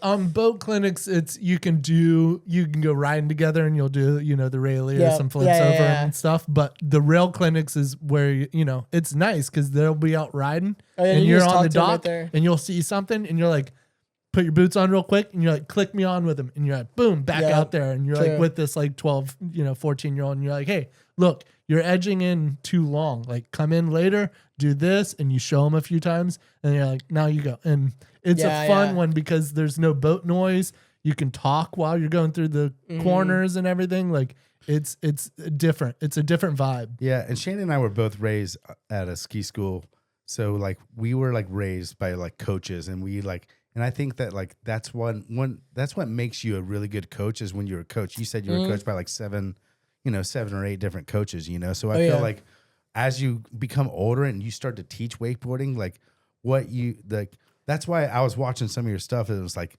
just someone like landing a wake to wake jump, and your energy and the way you're connected to that, and like the emotion that everyone feels. That's like what it's about, and that's what makes coaching so sick. And it doesn't matter whether it's a chromo or a wake jump or a deep water start, man. It's like anything can be like so rewarding. And like when I feel like you're raised by coaches, which I feel like that was like your young structure and us too. It really means so much to us and really gets our heart going in the most genuine way. And I love coaching and just seeing someone make their first, anything. It's 100%. The first flip is always the best. When you watch someone land their first flip, and I've seen a couple of years, you do a really good job on your Insta about when you're coaching and the first flip happens. About like capturing and like, I wish that moment like lived forever. You remember, everyone remembers their first. Can you imagine landing your first flip with Thomas and then he posts it on his Instagram guy forever? And it's like, it's really cool. And I feel like that's why people, and that's why you should go ride with old Tommy. Let's go. No, I think coaching is for sure like the most like fulfilling thing that I get to do. I was talking to Murray about this too one time. It's just like, it's so sick how like, I got the coaching growing up, and now I'm able to, just like pass along to the next people. Or like when I was younger, like my dad had like Murray come out to my house, and then now it's kind of like full circle moment where like I'm like really close to Murray, like we've like hung out and shredded together, and then I don't know. Now I'm like kind of doing that for other people, which is cool. Absolutely. So, Okay, wait. Speaking of like the first flip and like how exciting it is, I feel like I'm pretty good at like if someone asks me like, oh, like where'd you do like your first chromo? I can like tell you exactly where I did it. Oh yeah. Like, okay. Like where? You keep going. I feel like I know what you're saying, but you keep going. We should go around and ask each other like, where'd you do your first whatever? Okay, I like it because when we lived at our parents' house and on Lake Haynes, there was a part of the lake that I felt was like magical. Like that's where I landed most of my new tricks. Is on this one line. Like depending on the wind, we would ride all around the lake, but for some reason, this spot in front of these like 3 or 4 houses was where most of the tricks landed. And it was crazy. It was like, but you go pick a trick, or but like I didn't do a lot of banging tricks, so just you got to go small with me, like chromo. Chromo? Well, I actually do know the crow mob. Crow mob was actually not too long ago. I mean, it was a long ago compared to how young you are, but I didn't do crow mobs for a long time because I ate shit on them. Yeah, yeah. Like I ate and I just swore off crow mobs. Was like not doing it. Don't need it. And then I remember Bob and Chriso were at the house and they were like, Bob was telling me I needed to put a crow 5 in my run. And I was like, I don't do crow mobs. And Chriso was like, yeah, he doesn't need a crow mob or a crow 5. Fuck that shit. And Bob's like, no, he needs to do a crow mob.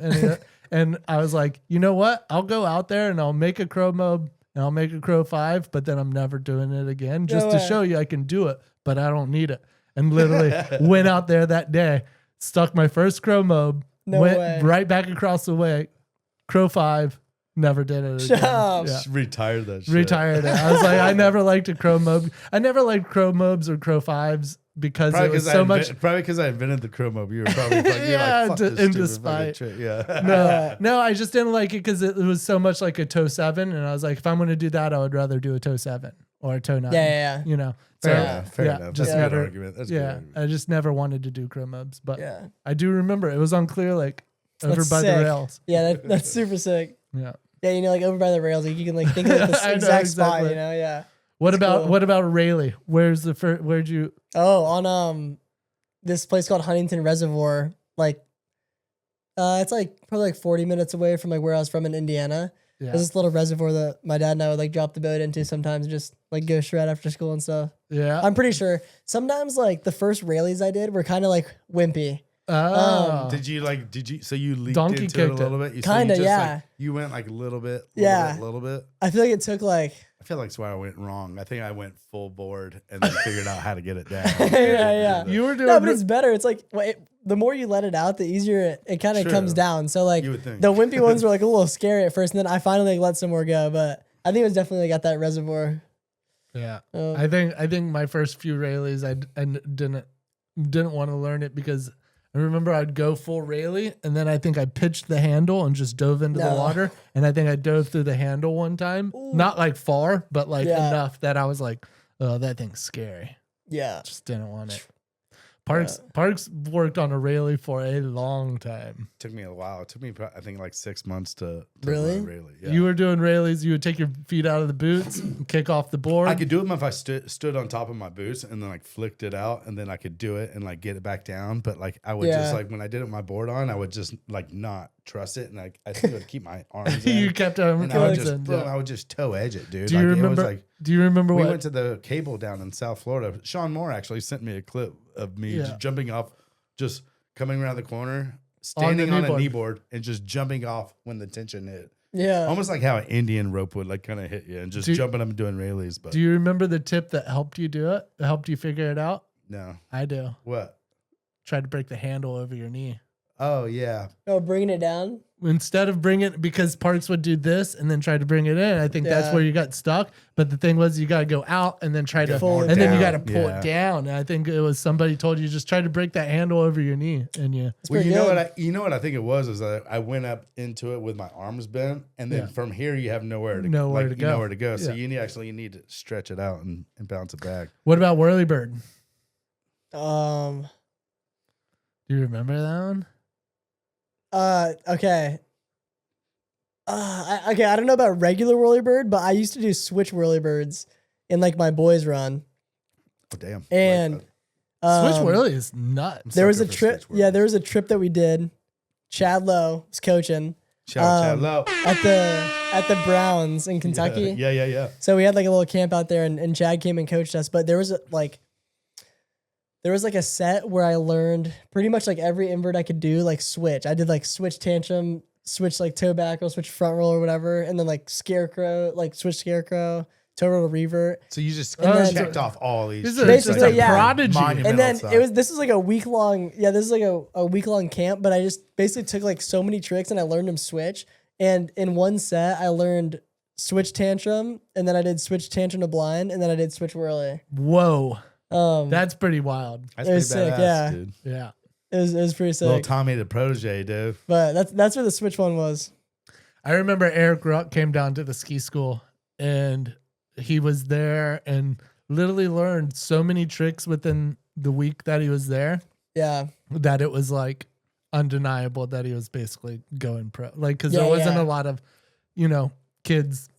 I wouldn't say kids, but a lot of us that at this age that you could see how talented he was immediately. Like, he was good and had rolled reverts and whatever flips, but learned, 7 or 8 tricks within the week. And it was just like, yeah, this dude's good. Yeah. Like, he can tell his body to do what he wants to do. And it's not like he has to like figure out what it is. It's like, he was like on it. And I remember us being really impressed with Rux. Like, and it was like his winter came down early spring. So he hadn't even been riding much, and then came down and just learned all this shit. And it was like, oh, that's sick. Those times were the best when like you were just on a roll and just like learning so many things. Learning a trick feels so good.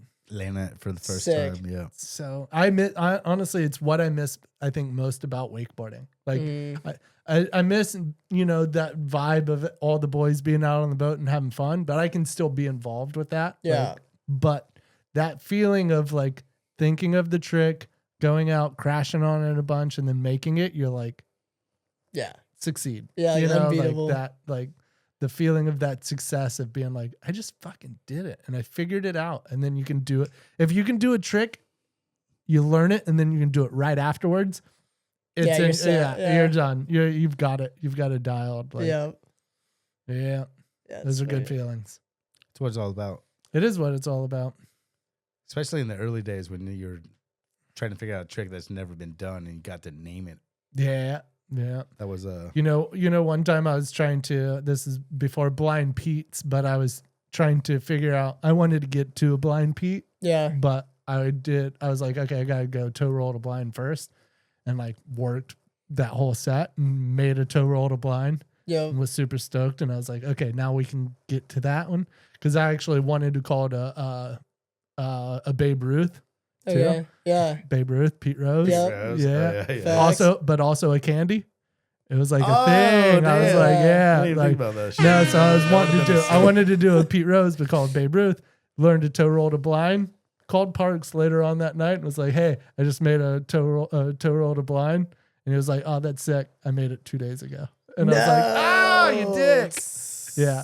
Yeah. Because he was out of town. But I was like, I thought I had a trick that Parks couldn't do. And lo and behold, he was out of town doing something. He was like, oh, yeah, I made one of those the other day. I was like, dang, bro.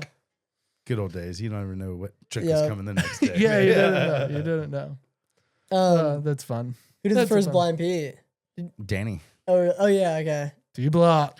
Yeah, way before like anyone really like like no one really did one for a while. I think probably till Harley. I don't think anyone really kind of did one. Do you guys know? There's the toe roll to blind that was didn't Corey Picos do that against the Scud and he called it the Patriot Missile? Yeah.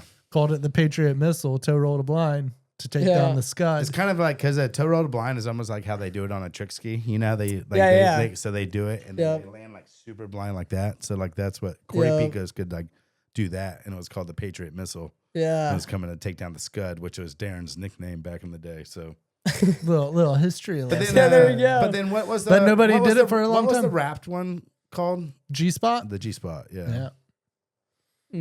But then nobody did it for a long time, and you wouldn't even see those in runs. Like you wouldn't see anybody doing toe roll to blinds in a run forever. And then Dan out of nowhere, it was just like toe roll to blind, and then Blind Pete off the double up, and it was just kind of like it was so weird at the time because nobody was doing toe roll to blinds. It was like even though we made them, like we weren't like doing them in a run, like to care about it. And then he was like, "I'll do this."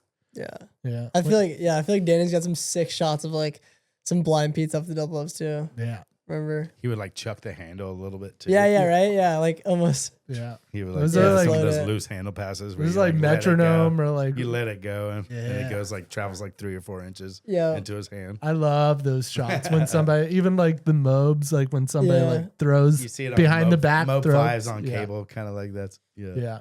Do you guys know like how many tricks you guys have invented? Like the number? No, but I do remember back in the day, Parks wanted to start a journal and it was to write down Every wakeboard trick you've ever done. But also sort of like where you made it or what you were doing. Like it was to journalize like your. I remember you wanted to do this, and I was like, I didn't follow through on it, but no, we never did it. Never we did it, but the idea was there. Yeah. Mm-hmm. Well, it's pretty much like who was in the boat when you landed it. Yeah, where you were on the lake kind of thing. What about you? Did you keep track? I mean, I've done 3. That you've invented. Yeah, You're talking about tricks. Yeah, that's what I'm saying. No, I was talking about like actually when you learn it, you have like a wake journal and then you can go through and be like, yeah, no, I made this trick. Yeah. But that would be sick. That's a good idea. I think I don't know how many would be. I feel like most of the ones I can name like the spot like I was just talking about, but it would be sick to know like what 3 tricks who you was got? there, You how got old triple. you were. You got triple, double KGB, and Double KGB was Tyler. But I did double front roll. Double front roll. And then did nobody do a double front roll? Bob did a double crow. Double crow. Touche. You guys know Freddie Wayne? Yeah. Yeah. He always tries to say that a guy named Jerry Nunn did a double front roll. You guys know Jerry Nunn? I know Jerry, the nunnery. Remember, the nunnery. Because one time he might have. No. I don't know. We might have to reach out to Jerry on this. I don't recall. Parks has got Jerry's nun. Or Jerry's nun. Yeah. No, because one time we were all hanging out and I think we were with No Flegel, like Freddie Wayne, Harley. I think they were all at my house or whatever, and we were just chilling there, and like something came about the double front roll, and they're all just like messing with me. They're like, oh no, Jerry Nunn did it like back in the day, it's not yours. Like Jerry Nunn ripped it. It seems like a very nunnery flip. Like I think nunnery could have done that. They're just joking with me, but if he was going to do one, I think it would be the double front roll. It would be. It definitely would be. That's a very Jerry. But it could have been a double front roll, hillside, double back roll. Maybe. Oh, yeah. Is that what people were? Maybe someone got it twisted and saw. Maybe. I don't know. I like. We'll give you. I think I never really remember hearing them doing it back then. So I don't. Until then, I don't either. We'll ask but Murray. I But Murray would know. Murray would know. Murray would know. You never asked Murray this? I haven't. So double front roll. Freddie told me I could ask Murray about double front roll, triple flip. I did a osmosis heel 9, Ooh, cab 9. That's pretty good. So osmosis and then handle pass. On the first one, and then heel 9 out of that. Yeah. And if you're listening, you don't know what osmosis is. It's a handle pass to where you spin and you throw the handle up and you rotate around and grab it with the same hand. Yeah. So there's ways to handle pass in wakeboarding, and that's definitely the hardest to do. Yeah. So you did that 9. yeah. That's sick. Yeah, that was insane. That's like, really good. That one definitely involved some luck, but it was pretty sick. There's who was the guy that he did like an osmosis toe 9, and he kind of like olayed the last part of it, right? I don't know. I can't think of his name. It's like on you. So you're saying he osmosis the second handle pass? No, he like osmosis to grab to probably overhead is what. I think so. And then I think he olays the last little bit, but it's toe 9. It was like it was like a toe 9. What did that fucking mean? Yeah, I think you're right. I think you're right. I think he called it something too. I forget. Dude, I don't even know. Stumped. Yeah. One big beautiful. I'm sure someone can comment. Maybe You ever heard of the Tootsie Roll? Yeah, you did that one. Just joking. Parks' list. We don't have enough time and tape to go through all of the tricks he landed, but toe back 7, Dum Dum, and Tootsie Roll. Yeah, I'll take those. Yeah, and toe back 7 is sick. That's and the nose press. I'm just joking. Yeah, nose scrape. No, that was Chad actually did the nose presses first. That's a good call. Yeah, Parks did so many. Maybe Chromo. Unofficially whirly. Whirly. That was first to land the whirly, I think. No way. Bill invented it because he did it in a video, but I think he like fell on the landing. So I think I saw it and kind of like learned it.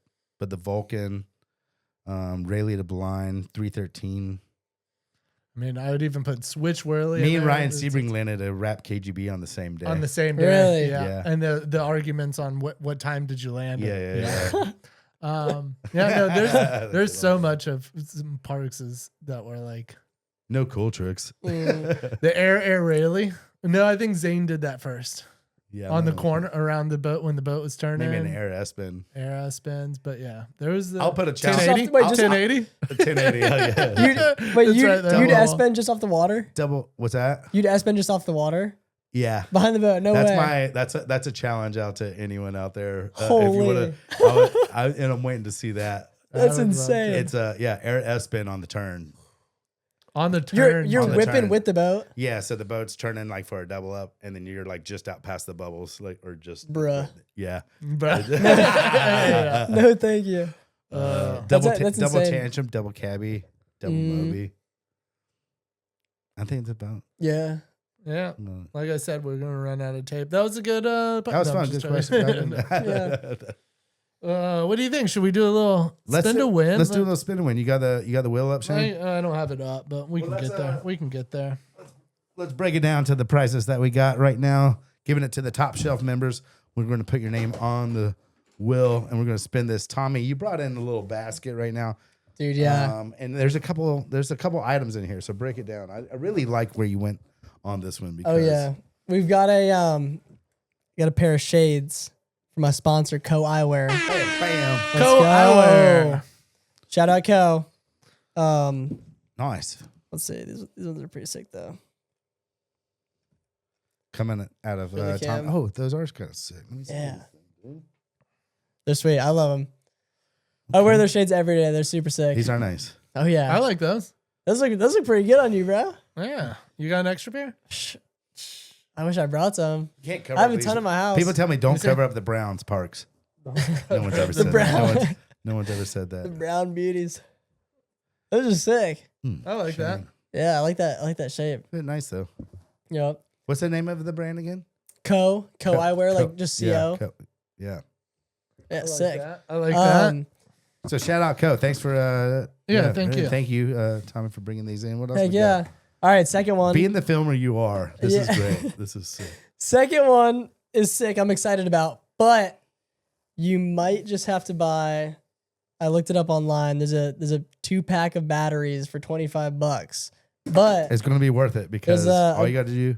it's a GoPro Hero 10, Oh, shout bang. out. Bang. and it's pretty. I don't think it was used that much. But we got a GoPro. I lost the battery. That thing looks crispy. No, it's good. Battery's not included. All right, GoPro. yeah, battery's not included. What are they on? There's GoPro like a- 12 or 13 now? They were on 13. Yeah, yeah. It's still pretty good. solid. Still That's good. sick. Good, This good isn't quality. like- That's good They quality. hold age better than iPhones, I feel. Yeah, they Yeah. do. They do. I Yeah, think it's not- I that's think not those. It's used not in a like while. having an iPhone 8 though. No, I think the stabilization's only gotten better, but the tin's still good. Yeah, tin's, yeah. tin's a banger. Yep. But there's a Yeah. couple attachments and stuff for that too. So All right, I like it. So we got- GoPro and Yeah. some sunglasses. That's a good box. Yeah, this is Nobody's mad about that. a little floater. Yeah, you got all kind of accessories right now. So yeah. batteries not included. I So- love it. Sorry about the batteries, but It's all good. It's all good. This It'll is be a, chill. All right, we're recording here, so And maybe we'll throw in. I was going to throw in this. I found this sitting around. Oh yeah, We got a throw some mixtape and a couple some pencils. pointless production pencils that we're going to put. The in pencils box. are a commodity. That's You a never good know. one. These last forever too. Yeah, they do. They're pencils. And if you play pencil breaks, those things are strong. You'll win every time. Go ahead and hit that spin button on there, Tom. all right. All right, here we go. Thank you all the Patreon, Top Shelf Patreon members and Patreon members supporting the podcast. Spencer Williams. Spencer Williams, old Really? Chewy. Oh, Chewy? Took it Yeah. down, dude. Let's go. There we go. And now he's got a few kids. He can film some GoPro stuff, get some quality He'd be content. happy That'll with live forever. I bet he'd look good in them shades too, in the silver chain. Chewy will look good. Ah. Chewy's actually in our fantasy football league. Oh, sick. Yeah, he used to be roommates with Watson, All one right. of the boys from back in the day. We love him. Such a good guy. Let's But go. yeah, he'd love it. He's That's Patreon kinda member. sick. Go. Yeah, Hey, I love if it, you guys dude. want to be a Patreon member, you can sign up. Top tier gets into this wheel, and we spin, and you win. It's worth it.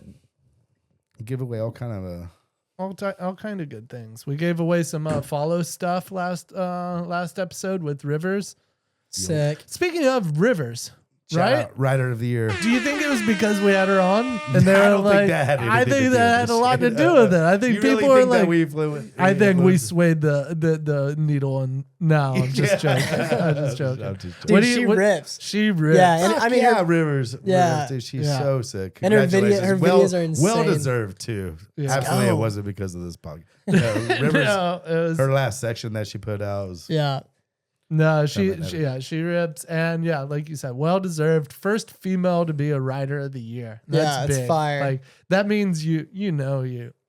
crushed it and you're a badass. If Yeah, I love 100%. that. I mean, I think they should probably do a women's rider of the year. But if you're not, I think you got to tip the cap when I think it's when it's total- due. You know, yeah. and I mean- it's really cool that they nominated Rivers for that because well deserved. She's and her love for wakeboarding is, you know what I mean? Like it's it's layered a lot. Yeah. she's such a devoted fan of the sport and has been for a long time, and Oh, you know, yeah. does so much for it. Like crushes, wins the stuff, makes the videos, produces the videos. Like she's just, you know, it's well deserved. Who won Rider of the Year when you won landed the triple flip? Was that Trent? Gavin was last year, correct? I think it The was year before? Trent. Yeah, I think it was Trent. Yeah. Damn, yeah. That's a hard one. That's a tough one to go against, and the heater. Yeah. The heater year, man. Yeah.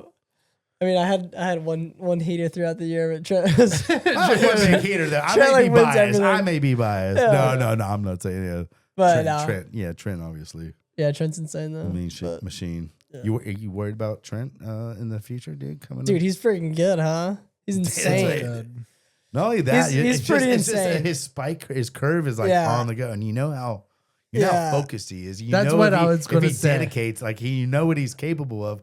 If he really wants it, it's like I would be. It's I mean, terrifying. he's When we had him on the podcast, like he was I feel like almost everybody is just like sitting around like, oh yeah. Trent was like locked in. No way. locked in, and he's just like, no, I'm here to win, and if I get the opportunity, I will win.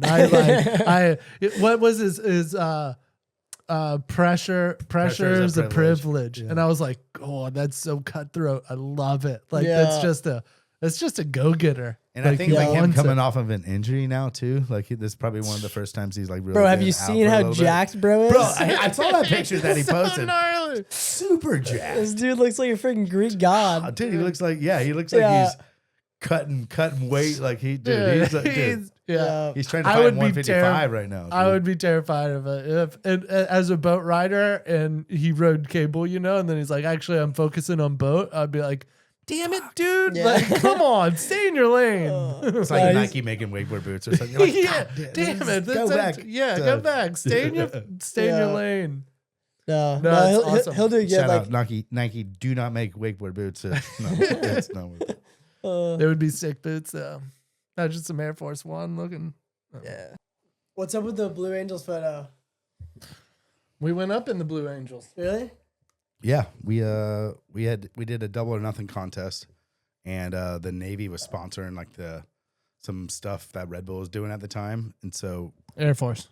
what's that? Air Force. No, Or the Navy the was. Navy. Oh. So, but pretty much the Blue Angels were doing promotional stuff, and so they sponsored Double or Nothing, and No the way. winner, the two winners, because there's two events: biggest air, best trick, Yep. and then I got to go too. So Shane ended up winning that year with Sick. Murray, and we went up to Pensacola and got to ride in the freaking Blue Angels, Oh, that's awesome. dude. It was the most wildest experience. Yeah. ever. Oh yeah.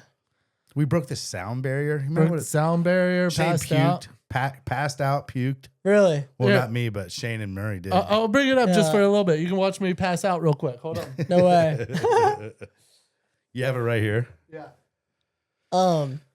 Dude, how many G's are you guys pulling in those things? You pull 7.5. So when we pass out right here, it's called the Here we go. graduation maneuver. So you Alright, pull keep it over again. 7.5 So let's G's flex for those 20 legs. seconds. Take a deep Supposedly. breath in.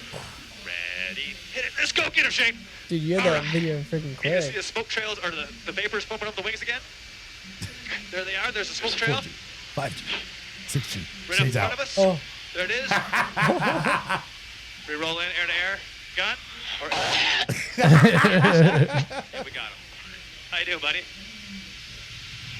How you doing, bud? Yeah, I got a little woozy there. You completely passed out cold, dude. Yeah, that's what's the best of it though. Is I don't even know that I passed out there. Yeah.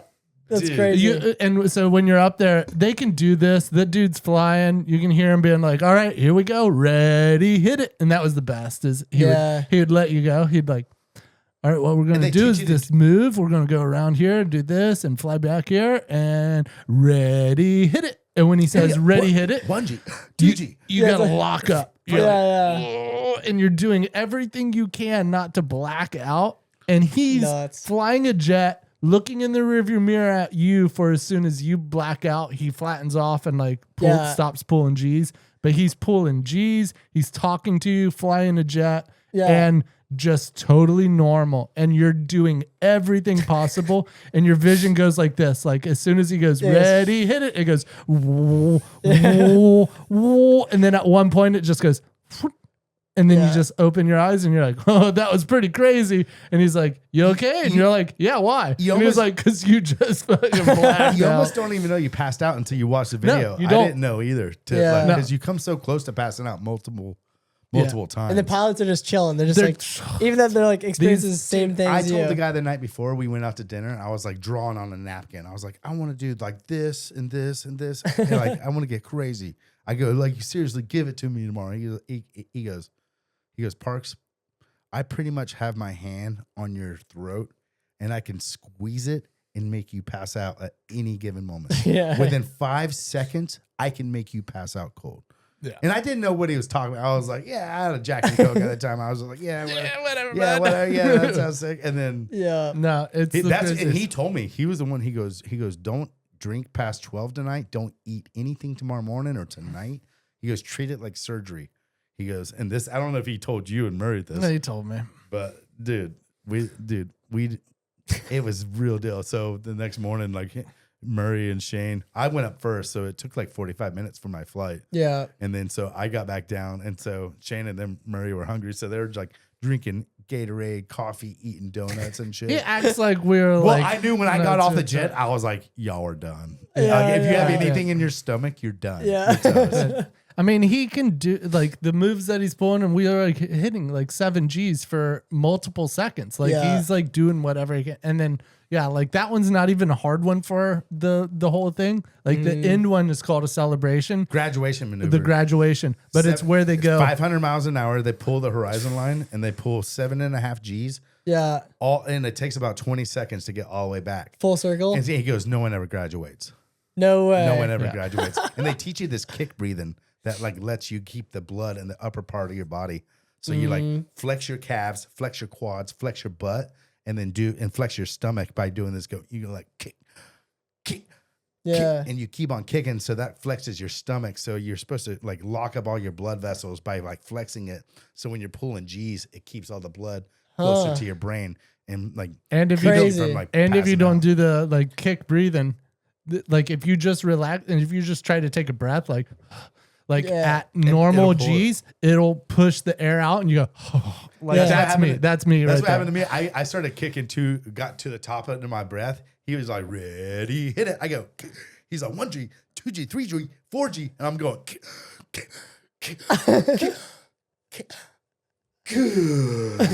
and you just go, bah. Dude, that's insane. And then I just come back to him, I'm like, whoa. Yeah. And all of a sudden he goes, how you doing back there? I'm like, I'm fine. He goes, yeah. No, you're not. No, you're not.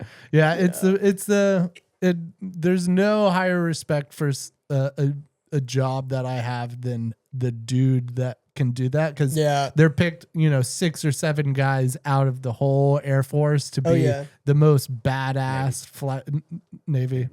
Whatever. They probably select from the Air Force too. Yeah, but needless to say, they are all so gnarly. They're just like, every dude was like 6'3" and just like these yoked. They all looked like Superman. Slender. They all looked like different versions of Superman. Like they were just like best. And I guess they do badass Americans in the world. I guess they do like heavy lifting training and not cardio. Mm-hmm. Really? Cardio, the more you work out doing cardio, the bigger your blood vessel, like your body gets used to like just like long term kind of like running like heart pumping really hard. So I guess your blood vessels get bigger the more you do cardio. So they're not about like getting super out of. They want to stay like ripped and kind of like in shape. But not. They want to exert their body as hard as they can for 10 to 15 seconds, and they don't want to train it to learn how to go hard for an hour. Because really, that's about all you're pulling. That's about like 15, 20 seconds. Yeah, it's crazy. It is crazy. Wild. It was sick. That's super sick. Yeah, probably the coolest wakeboard prize you can win. Yeah, for sure. The coolest trophy. Oh yeah. Well, it's a lot better than the trivia prize we're going to win right now, ladies and gentlemen. I mean, maybe not if that thing's $1 million winner. We got 2 options for the person who wins. We have 2 scratch-off tickets, but they don't get both. They only get to choose one. One is a $10 winner for the price of the ticket, which is $10. So you can take the cash, or you have a chance at winning $2 million. $2 million. Yeah. And if you want to live in the hopium. Yeah. If you want to live in hopium, you take the unscratched ticket and you live there for the next 24 hours. Or you can walk away with $10. Either or. So we got a little trivia to play right now. Paige, my wife, thank you for the questions. We don't know what these are about. I told her you're from Indiana. I don't know if she really did any trivia, but sometimes it's been a little bit more random. I think she did like 2 water sports wakeboard questions. Yeah, she said she's getting a little bit more random now. So, and I like that because I'm I have a lot of useless knowledge that I nailed Rivers one of the last week. Last week whenever we did Rivers. One of the questions was, how long is the movie Titanic? I knew it on the dot. What? On the dot, I knew it. She knows a few things, Yeah. All right. but not really. Well, I'm glad they're not all wakeboarding because you probably definitely have me beat on the wakeboard history.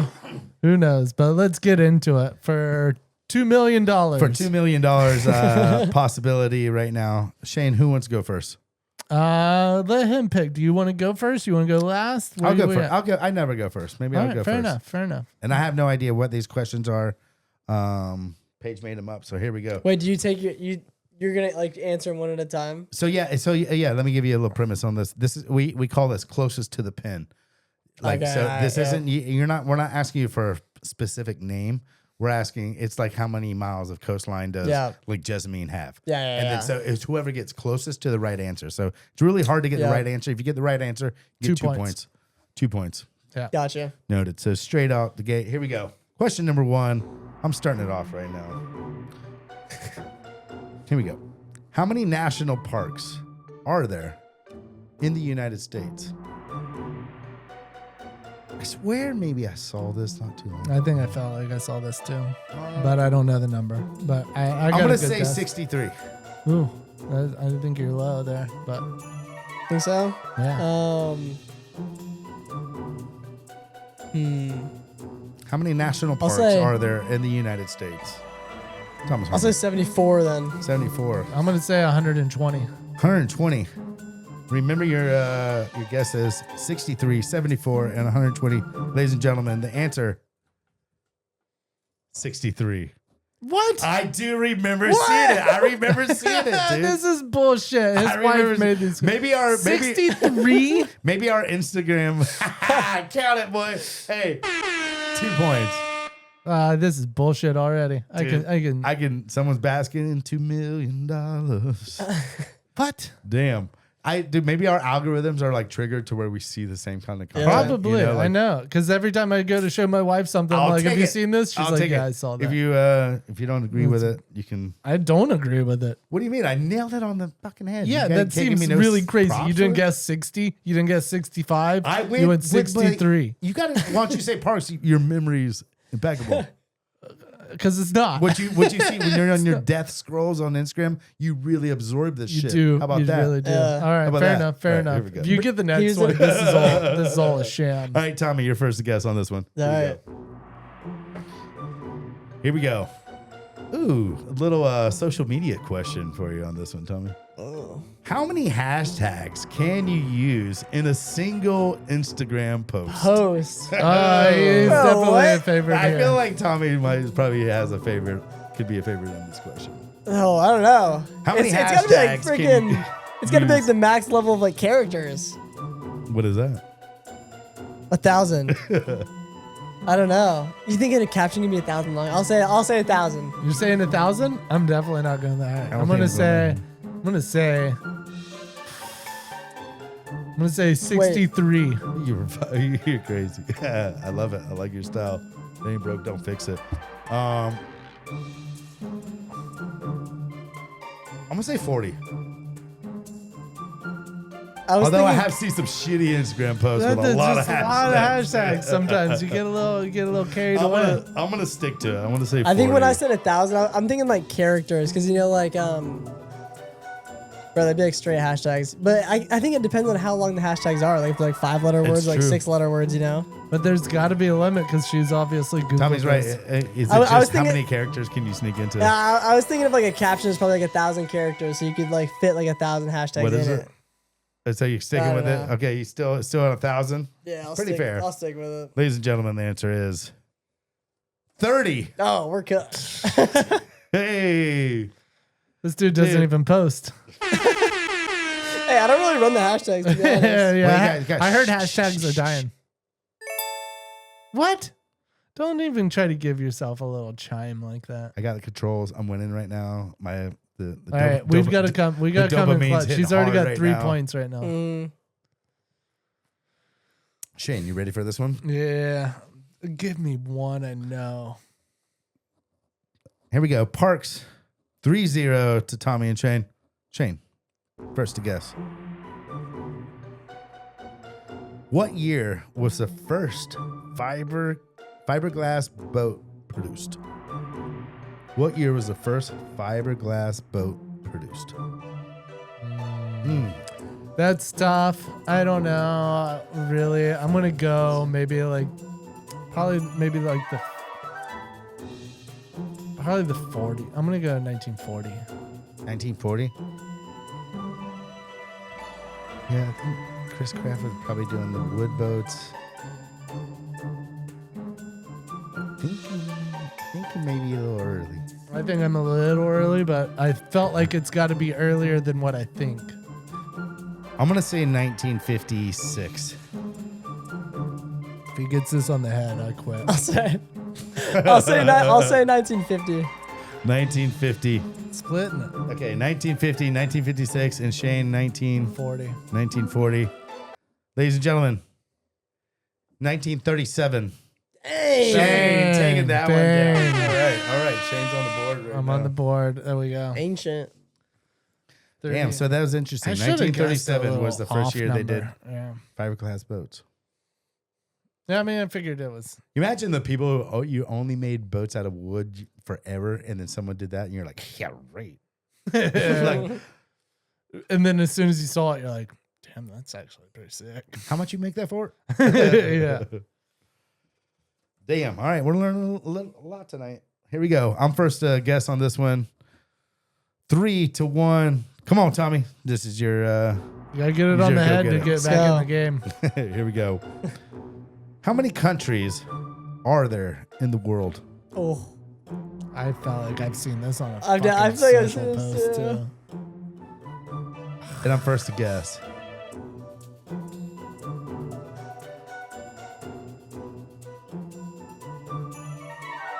Are you trying to count them, or what are you doing? No, here? just, I think I'm gonna say. He's like, no, he just carried one.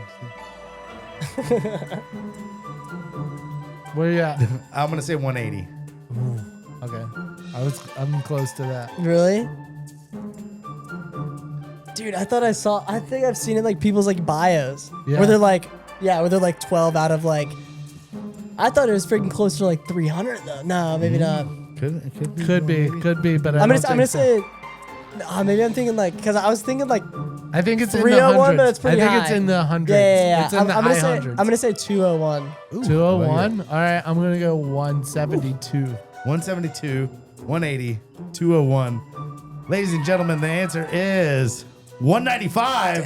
Oh, Tommy gets board. bonuses. There we go. I love it. Okay, so Tom, if me or you get this on the head right here, then we tie Parks. No, just if one of you wins. No, you got one on the yeah. head, so you're at 3. You're at 3-1-1. It's true. I forgot about that. Yeah. So you boys got to pull through. We on got to this one. tighten Shane. up. We might need to work together here. Yeah. I love it. All right, here we go. 3 to 1. Let's go. Last question. Shane, you're first to guess. What year was the first Star Wars movie released? Shane is a Star Wars head right now. I've never seen If we one. really lose it, and Tommy hasn't even seen one. You haven't even seen Swear. one. Oh man. Seriously, never fucking seen a Star Wars? I mean, maybe Why it's don't been you just on in the background. Just give American culture credit. and Or, fucking, watch You know it. what? Get the fuck out of here. Yeah, actually. You know what? Cut this short. Get him out of here. This pod is done. We're done. We're done. We're done. No, I'm just joking. No, we're still in this. We're Oh still man, but I don't. I think I. But I'm that's, pretty sure I know. But I'm gonna feel so bad if I'm wrong. But I want to say it's 78. It could be. interesting because I think it's 1977. I think it's you either go 76 or you go either. It's not 1980. It's in the 70s. It's in the very late 70s. All you right. either got to go 76. You either go above or below me. Yeah, I'm gonna go.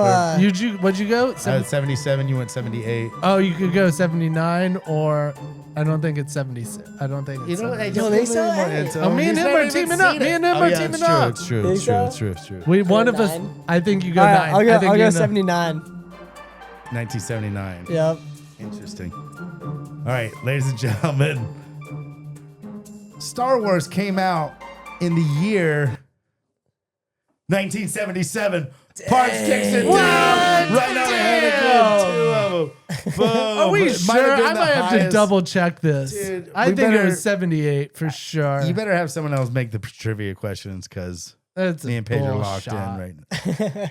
I mean, That's the I thi- one. She even said, "I'm pretty sure you're going to get one on the head tonight, Shannon." And she was talking about that one. And That's what she was Yeah. like That's referring to. And you definitely. did. I was wondering the whole time which one it was, and it was that last one for sure. Man, how you've many- never watched one? Dude, that or like none of the Pirates of the Caribbean. Don't worry about Pirates of the Alright, Caribbean. alright, That's I'll let bullshit. that slide. No, I don't know. There's like some just like series and movies and stuff that like I just haven't seen. Oh my god, have you seen? I haven't have you seen seen I Fight haven't- Club? I haven't It's seen not the like we're trying- Titanic. It's not like we're trying to get. You never seen Titanic? Nope. You've seen Fight Club? You've seen Jack Oh, Dawson. yeah. You've seen Jack Dawson and Liz, but Yeah. you haven't seen Titanic. Jack It doesn't Dawson even lives. make sense to him. He's like, "Who's this Jack Dawson?" No, guy? no, no. Wait, what I do you- saw the clips I do. What's your deal? Like, what? Why are you kind of like? Have you made it this long to like not watching it to where you? Like, I don't are know. you not curious? Like, well, dude, I honestly I you're like like missing a part of like American culture with kind of like Star Wars, and even Titanic is like monumental, I would monumental think- movie. Yeah, I think I'd like Titanic more than Star Wars. Star Wars and stuff. You don't like any But kind of, honestly, like- I like Not sci-fi. You don't You like don't any like type of sci-fi? sci-fis? a little bit. I kind of like newer movies though. Honestly. Interstellar kind of. So they have new Star Wars movies. Well, okay. Do you like Interstellar? Yeah, Interstellar's good. Wait,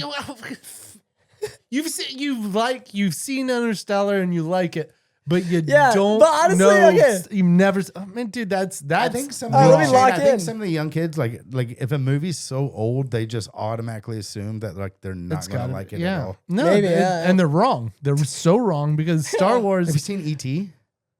Yeah. A while ago. Don't though. say yeah, No, yeah, I like swear. it's a guarantee. No, 100%. Dude, the thing is though too with movies, sometimes I like forget like a lot about them, like a lot about them and stuff. Like I haven't watched E.T. in forever, and like That's all right. obviously I know like who like the characters is and stuff, but like I don't even like remember what happened in the movie. You No, know? that's okay. Yeah, that's right. fine. I do that with like a lot I of feel like movies. watching E.T. though when you're like 9 and watching E.T. when you're like a grown adult, it hits. It hits different. emotion. Yeah, for sure. I'll lock into E.T. this weekend. Have you seen Forrest Gump? Yeah, All right. not in a while though. Have you seen Stand By Me? I don't think so. That's a banger. Pulp Fiction. Yeah, actually, just like a year ago, I think. Reservoir Dogs. You gotta like text me and be like, what movie should I watch tonight? All right, well, That's kind of a good point. I mean, yeah. that goes for a lot of people. If you guys want, hit me up. All right. You want something to watch? I got you. You're flying to Mumbai next in a few weeks. What are you watching Yeah. on the plane? Star Wars. I mean, hopefully sleeping as much as possible on that long flight. But if I'm watching you can't something, sleep the whole time. It's like no. you know. Like what do you typically watch? What's your go-to when you're on a flight? You travel a lot. What are you doing in there? I don't know. Normally, because I watch Below Deck the whole time. Below Deck's sweet, dude. I really like wait, Below what's up with that again? Is that a show? Right? Yeah, it's a show. Yeah, it's on Bravo. Yeah, it's about it's like the whole cabin crew. Like a cruise? Like trash. Yeah. All this cruise. All this crew. They get on Yeah. the yacht. So, Yeah. And then the yacht. Shout out Katie. Yeah. Wolf's wife. She produces. Yeah. Oh, really? Yeah. That's sick. Sometimes I'll find like a. I think Yeah, last she time I went to deserves a Australia. shout out. It's a bad message. I think last time I went to Australia, I watched I downloaded like a ton of episodes of I like documentaries. Like there's like a Michael Jordan documentary. Oh, that one's good. Last Dance. Yeah, The Last Yeah, Dance, stuff like is really that. good. I like documentary and like real life stuff, or I don't know, maybe like a more action movie, like some sort of Marvel movie or something. All right, yeah, Seems Marvel like you're movie. being There's the Deadpool. Wonder Man just came out. Wonder Man's supposed to be pretty good. Yep. I've watched a few episodes. Pretty good. You watch Man on Wire. Mm. The dude who tightroped in between the World Trade Towers. Oh, when they no. were first getting built. Is that a movie or like a series? No, it's a documentary. documentary. Okay, It's yeah. a movie. Yeah. Yeah. But it's Sick. like it's my favorite documentary of all time. Really? It's insane. Wait, what's it called? Man on Wire. All right, Man on Wire. All It's a right. good one. It's a Sick. good one. Yeah, I'd enjoy that. He could like walk on a tightrope, and he heard about these buildings getting built, so he knew the dimensions of it. Did research. He's from France, really good storyteller. Just like pours. Like, Yeah. I heard the people down and below. Then they and they dude. He's just like he's Yeah. crazy, but he figured out the dimensions, knew exactly what he had to build. Came over, pretending he was a journalist, started flying around it in helicopters, taking photos of it, getting like where his anchor points would be. Yeah. And ended up like sneaking up materials when it was before it was finished, so it was still under Yeah. construction, and then snuck materials up on both sides, and rigged the whole thing up, shot it over with a fishing string with a bow and arrow, No way. and then that's how they got the first thing, and then the string went to rope went to cable, stretched across, and then they anchored the whole thing out. Dude, that's Wow. insane. It is and they did it all poached, no permission. Yeah, he got yeah, arrested yeah. after. And he's the best fucking storyteller, and it's so well done. Yeah. You I'll watch never I that. don't watched think Man I've on watched Wire. it. I don't think Really? I've watched Oh, that one. dude. Yeah. It's insane. And if you winch, like this will get you fired up. Like this is like this is like if you graffiti or anything you want to do, like under the pre-work. Yeah, I'll ask for forgiveness, not permission, kind of like attitude. This is like the holy grail of poaching some stuff right here. Well, take your scratchies and get it off the table. Clean this thing up. No, that's pretty sick though. What are you going to go with? Well, since you got both of them, I guess you get both of them. Tommy, you pick. Yeah, give Tom one. You sure? You want the? I mean, you're the winner. You want the guaranteed 10, or Dude. you want to take the? You can still get another. I think I'd take the scratcher. There you go. You gotta dude. send it. I like it. You sure? Yeah, dude. Yeah. I mean, if you Well, win, if you win, I mean, you know Oh, the deal. yeah, If you yeah, win the 500, yeah. if You you win win. 2 million, yeah, you gotta give Bonifay back. Banter's getting some better cameras and Bang. Yeah. bam, bam, bam. Oh, yeah, good. That's good. It's been a good episode, but we ain't quite done yet. Right We now, ain't quite done. Hit him with it. Change rapid fire is fucking coming at you right now. Tommy, you ready for this? Oh, word. All right. Have you watched some episodes of Bonifay Banter? This shit I don't gets think good, he dude. has. He didn't I don't even think know he about this. No, Are you a subscriber? What? We're gonna give me your phone. Well, Yeah, I'll give sub, I'll sub. it. You guys subscribe right now. Hey, speaking of, we're gonna need these subscribes, guys. Smash that subscribe. What to tell him? Yeah. All right. These are just rapid fire questions. We hit them with it. Hit them with it fast. We'll go starting off with this one. You can. Favorite rider? Oh. To watch Sam Brown, to ride with, probably Corey Tunison. What about of all time? Like, who'd you idolize? Oh, growing of all up? I time? like those answers then. Yeah, Wait, for what? sure. Well, Corey's probably a great one to ride with. He gets you in shape for the season. Yeah, hyped up. And tan. Oh, I really like. There's like so many growing up. I mean, like Parks was for sure in that. Murray was in there. Yeah. Murray was a very hot pick there. I like that. Yeah, I like Murray a lot. I'm just fucking with it. Worst crash? I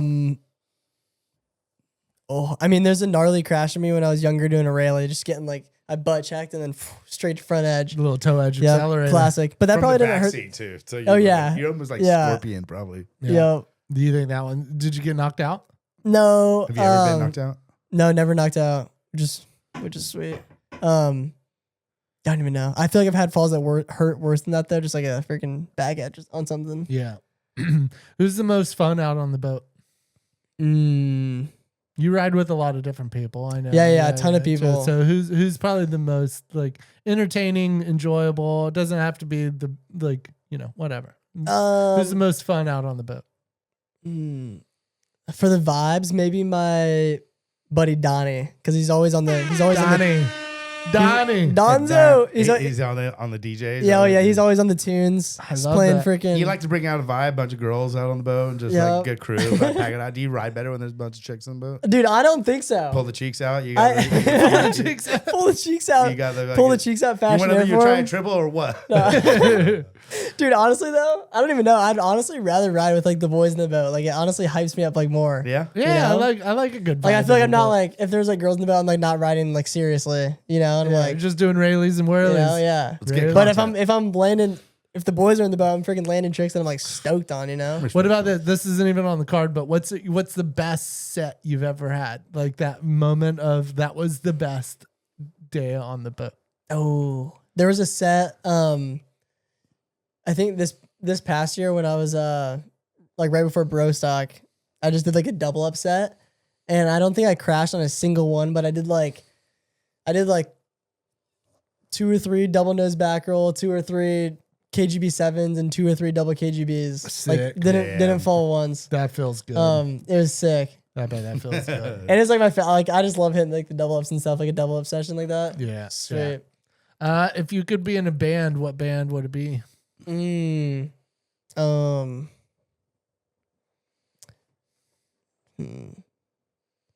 Maybe Limp Bizkit. Sick. That's Hell sick, dude. Because Just I start bet Fred headbanging. Durst is fucking sick. I bet he's so much like he's probably wild. He's like Just start headbanging. yeah, Not even Fred now. Durst. Like Or yeah, like if no, I Limp were, like- Bizkit. Limp Bizkit in their prime was But even today, it looks like they're having. no, pretty they're fun. coming back. I love that they're like revolving. I like Fred Durst that's is just like this full on old white beard, white and beard, just like yeah. and then he just. Yeah. Oh man, I was just about to sing some Limp Bizkit. I'm trying to stop myself there. Favorite movie, and this is crazy because you haven't seen any. Super Bad has got to be up there. Superbad's a great one. That's a good That's answer. that's actually I the like that best one. comedy ever made. So good job. Yeah. Good job there. Best comedy ever. Yeah. I mean, it's definitely in that top 3 to top 5. Like, I'm not saying that Caddyshack's I'll not argue good. maybe a I'm top. not saying. I'll argue I'm maybe not a saying top like five. Yeah. whatever. There's a lot of good ones. It's good. It's good. Per punchline per minute. It's Yeah. So good. It just delivers. So you broke out fucking punchline per minute on me. Huh? I mean, How do it you argue just that it kind of stays it stays banging the whole time. Favorite haircut color you've ever had? Oh, it's got to be the cheetah. The cheetah. The cheetah. the Was it a cheetah's leopard or a insane. cheetah? He's fast. Dude, He's same a fast thing, little. bro. He's a fast It's a little leopard. leopard too. Yeah. Okay, got it. No, Yeah. he's a fast little cheetah, dude. Yeah, that was sick. The flames were cool too. The flames Hey, are wait. good. Didn't you do uh, pink? You did a pink, right? Yeah, at one point. Yeah. Yeah, I also I had a like the mohawk at one point too. Yeah. What's your Didn't favorite? you had a mohawk for a little Yeah, bit, yeah, right? For 100%. how long did you keep it for? You kept it for the song. You kept it for a Oh, while. I really? think one pro tour stop. We definitely. They're the Triple Crown, I think, or something that Yeah, we did. I remember you had it. Yeah, you had I a had freaking one you had pro it stop. long, huh? And then It we were was filming long. around. Mine was like long hair. It was like 6 it was like inches. yes, Bro. it was Like Glenn Blake kinda Yeah, like it was a looking. good one. Yeah. And it was when I had my painted boards too. Yeah. So like How hard was it to get to stand up? Like, what did you have to do? you kind of like you have someone hold it up, and we put I think we put Kool-Aid in it or something, some type of sugar, to where you pretty much like hold it up and you hit it with a hair dryer and it caramelizes. That's why Glenn Blake's hair was No always way. like colored. Yeah. So yeah. like when it was either red or green or blue. I think I don't know what Yeah. we did, but like we ended up doing it, and I remember when there's some cool shots. There's like, yeah, the sugar would pretty much crystallize. Yeah. That's or maybe crazy. we'd use like Aquanet or something. But maybe. you'd use a I little, think maybe a Aquanet. little. Yeah, but I Aquanet. think you did. I think I remember you doing a little sugar, like a sugar water And some style. Aquanet. All right. Aquanet was a. That's it. All right. If it was a 2v2 wakeboard contest, who you choosing as your teammate? Oh, I mean, probably Corey. Taking Corey? Probably Wait, so the consistency. Two It's just versus a two, two- yeah, but you like a don't two- know who the Oh other wait, two wait, are. yeah, like Yeah. he's my teammate. All right. Well, now I'll probably that pick we Corey know because like that- he's one of my boys, and like what the about if consistency it's is Corey insane. and Nick on the other team? Oh god, Corey and Nick on the other team. Plot twist. Who are Oh. you choosing? I don't But even- we know that you would have chose Corey if you could. But But you're against hypothetically, Corey. It's Australia versus America. Oh, mine has to be American. It doesn't have to be. I don't even. Australia Maybe versus the Sammy. world. Maybe Sammy B. Sammy B. That's Yeah. a good one. I mean, it's a good one. Favorite beer? The Mickey U's. We're just, Interesting. yeah, the Mickey grenades. Mick Ultra grenade. Oh, Oh, no, Mick Mick Ultra. Ultras. Oh, no, yeah. I thought he okay. was talking about I thought he Mickey was too. talking about Mickey's I grenades, dude. remember What's the- that? Mickey's It's a malt malt liquor. liquor. You don't want. Oh, really? You don't Shitty. want those, dude. It's No, we horrible. we like the Mick Ultras at the house. Yeah, though. yeah, that's a lot better for the six pack. You don't want the Mickey. Yeah. You don't want Yeah. Mickey's. Dream sports finish. So dream sports finish is like imagine Super Bowl, you're throwing a touchdown or catching a touchdown, maybe hitting a World Series home run, maybe like shooting a half court Yep. game 7. What's the dream sports finish? And truthfully, it's pretty close to what you did with making a triple at the best double up event. But like, I'm thinking it's that would be somebody's if it was a wakeboard. Yeah, what's your triple flip in another sport? let's go. Yeah. I don't even know. If we're playing football, probably like picking it off, interception in the Super Bowl games on the line. Little pick 6. Yeah, pick 6, run it down, and then freaking flip into the end zone. I like that. Yeah. What's harder, a hole in one in golf or a 300 in bowling? Dude, probably golf. Okay, wait, hold on. Crazy stat. He's pulling his phone out. Because I have to Google this to make sure I'm correct. Wait, I might have to borrow one of you guys' phone. My internet's so bad.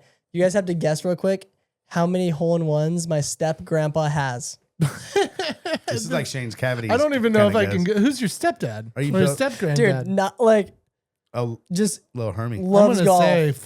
gonna say, since it's a high number, I'm gonna say 14. Seems like a lot. That seemed like a lot, but He's not asking this if it's only 2 or it's 3.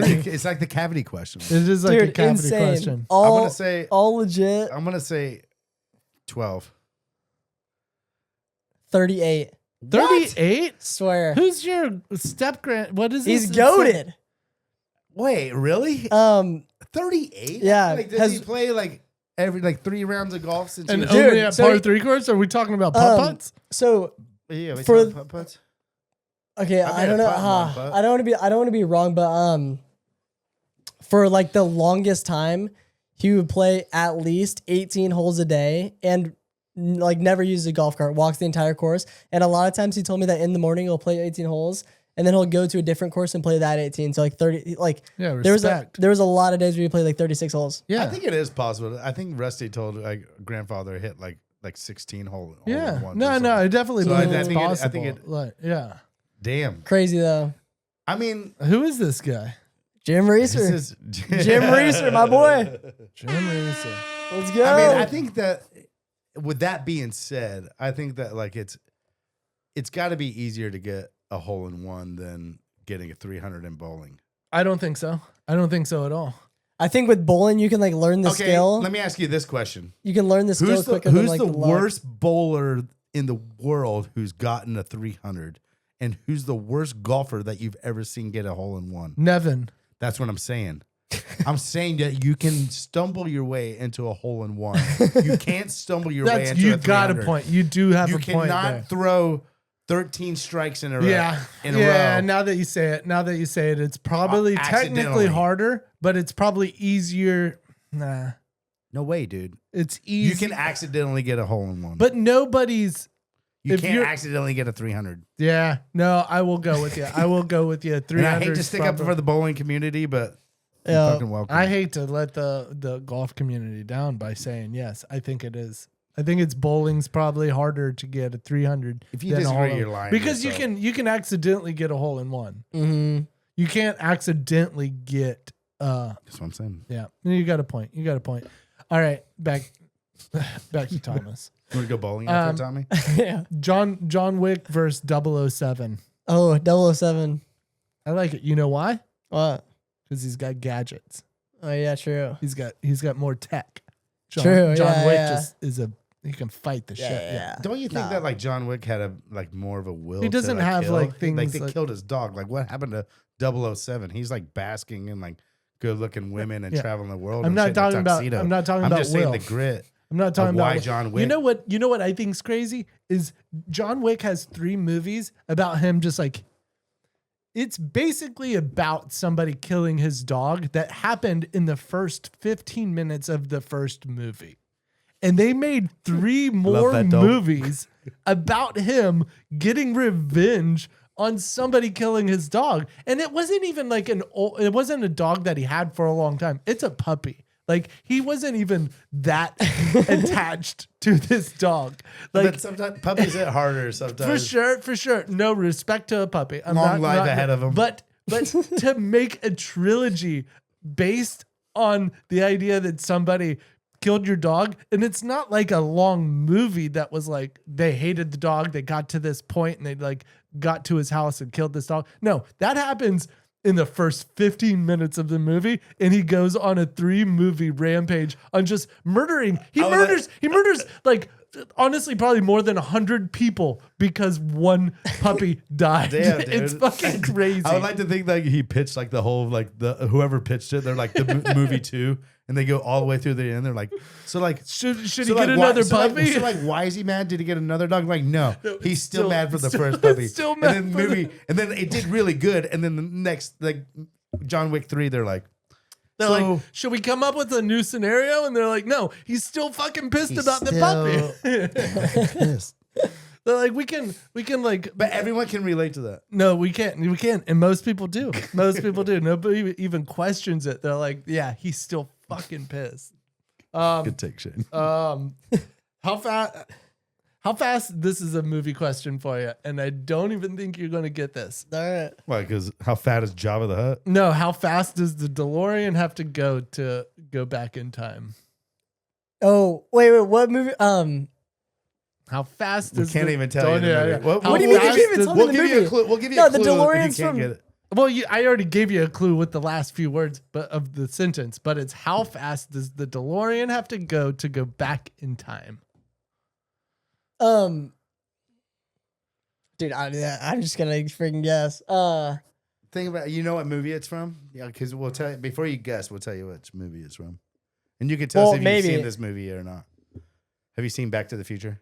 Yeah. Okay. Yeah. The DeLorean's the car. Yep. Yeah. Yep. There all we right. go. Okay. All right. I knew the DeLorean sounded familiar, and then yeah. You know how fast? There's a certain amount an hour. He's got to go this fast to travel in the future, or I mean, it's got to be like a realistic number. Yeah. Yeah. Yeah. I'm gonna say 185. No. What? I mean, you're not close, but 85 was close. But no, it's 88. He has to go 88. Oh, 88. 88 miles an hour. What number am I thinking of? Out of what? Out of any number. Think about this. What? Just fucking you with. Nobody's ever got it. You can just guess the Actually, number. 54. Nope. Smash burger or fatty patty? Never had fatty patty. Like a big thick pub burger. Like a big thick. I like smash burger. Smash burgers. You wait. You never. Oh yeah, I thought you were saying like restaurant. Okay, yeah. No. Smash burger. Like a smash burger is like the real thing. You know. Yeah. No, I like smash burgers.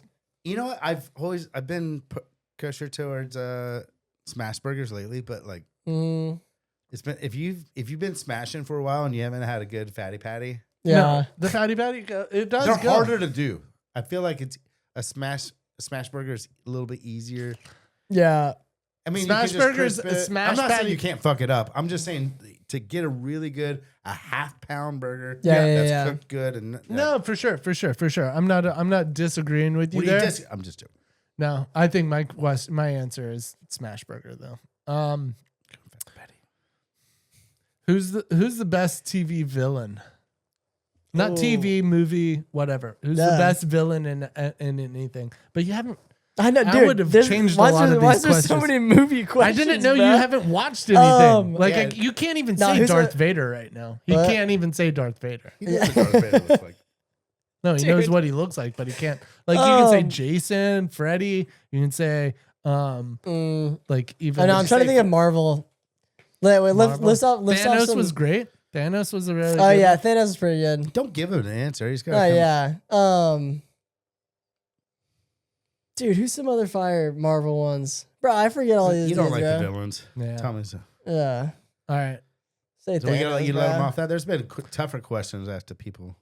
Yeah, but he doesn't. I don't Right, think we'll go he, Thanos. Thanos is chill. No, I mean it's just to get a gauge on where your movie, who you're scared of, that type of care. Biggest inspiration.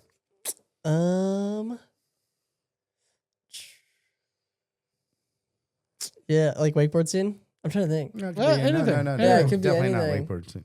I mean, it can be. It can be, but No, I honestly think like when I moved in with Corey and I started riding with him every day, like seeing his like consistency level and everything was just like so impressive. And like I think moving in with him and like starting to ride with him every single day definitely like influenced my riding. 100%. I think that's a good. was I it think what he that's did a- off water as well? Kind of like the training, Yeah, just the like- eating, yeah. the mindset, like everything about. Yeah, just like everything, like seeing like what it takes to be like, you know, Champ. yeah, well, yeah, 100%. But his consistency level was like shocking to me. I couldn't believe that anybody was that consistent. So I think it taught me a lot. If you could pick a sponsor out of any company in the world, what would be the best sponsor? Oh, Philippe and Hayes, bro, hit me up. Felipe and Hayes?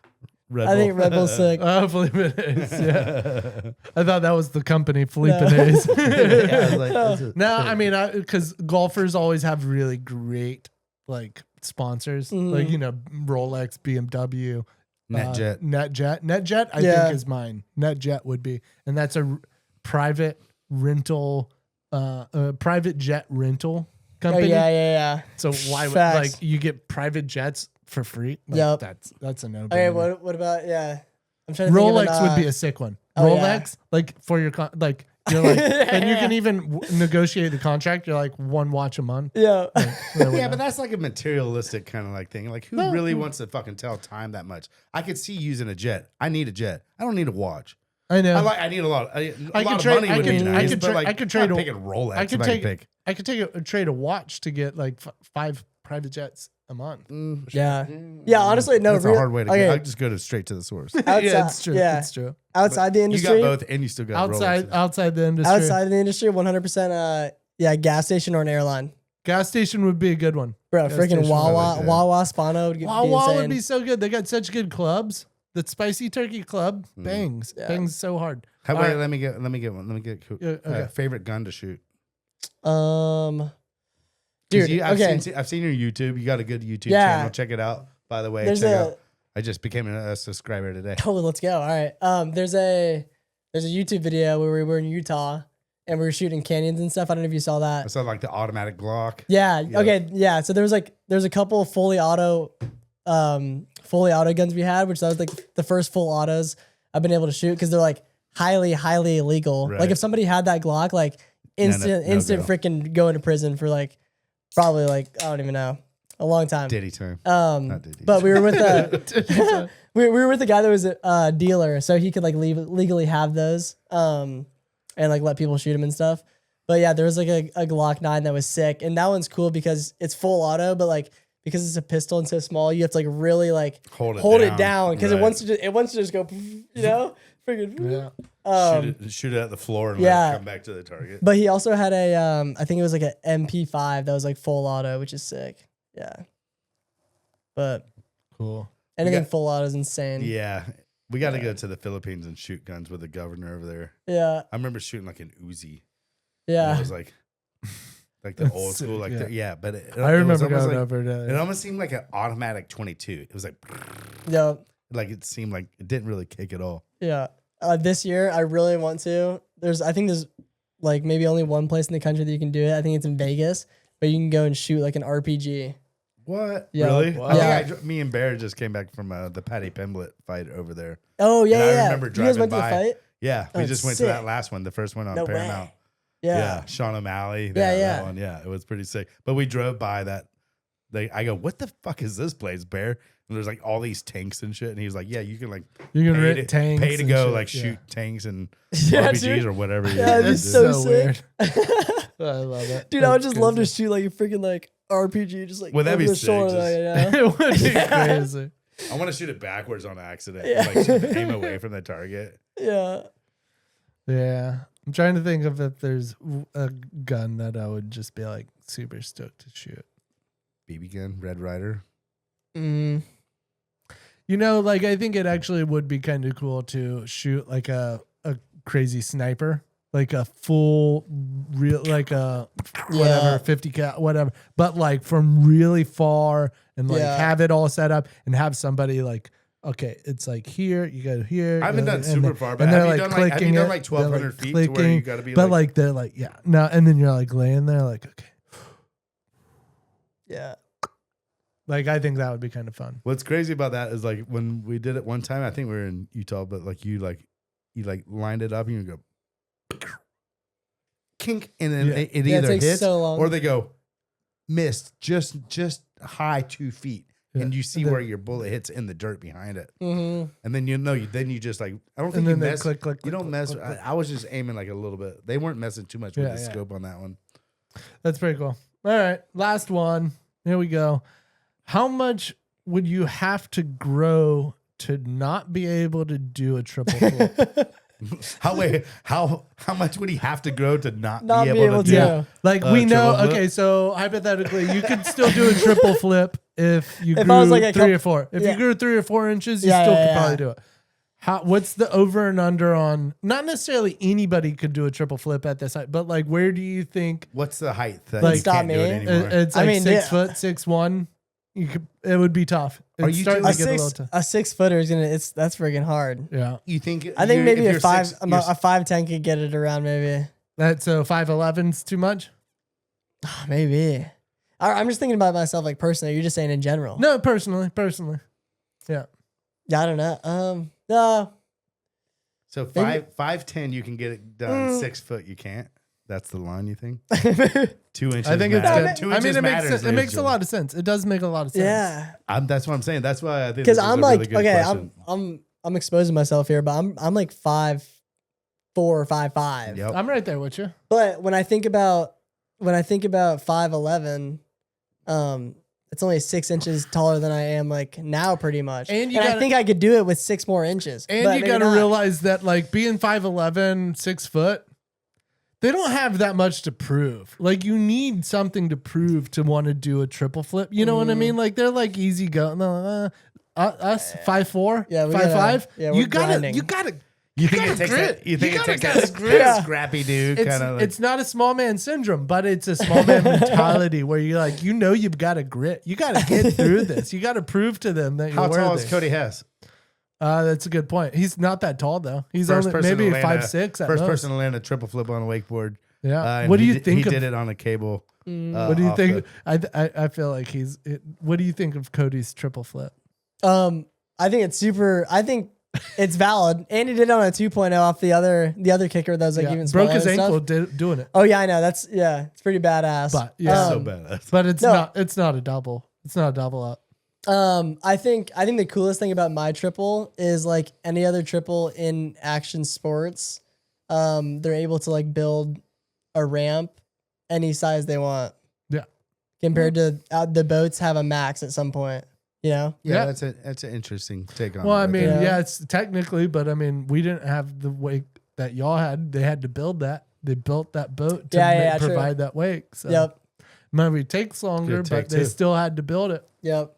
But, yeah. But in True, snowboarding and anything you could build. You could build the biggest jump. Yeah, yeah. We can't build the biggest wake. No. Well, I mean, we can physically that we can right now. I remember when Cody has sent me a picture of the kicker. The kicker. I was like, oh my God, dude, what are you doing? Because he was living with you at the time. Oh, really? Yes, I think he was living at the house. I don't know if I was there at the time. I might have been out here, but I think I was living there, or he just moved. Mm-hmm. But yeah, Cody has one of my best roommates ever. Yeah. Shout out Cody. No, he's sick. Cody, you got to come on. If you are listening, I'm going to reach out to him because I told my wife Paige, I was like, yeah, we're having Thomas Herman on tonight. Like he's, the one that did the first triple flip, and she just goes, cool. You should ask Cody if he wants to go on. Oh, damn. And I was like, yes, I definitely will. Because Cody is one of the most insane wakeboarders ever. Oh, yeah. Like, I mean, he's crazy. He's one of my favorite people to ever have a conversation with. Yeah, sick. Dude, and it'd be so cool. Like, I'm so curious about all his like stunt double stuff. Oh, yeah. No, I want to ask all about that. I would love to listen to that, yeah. He's a huge Will Smith fan. All right.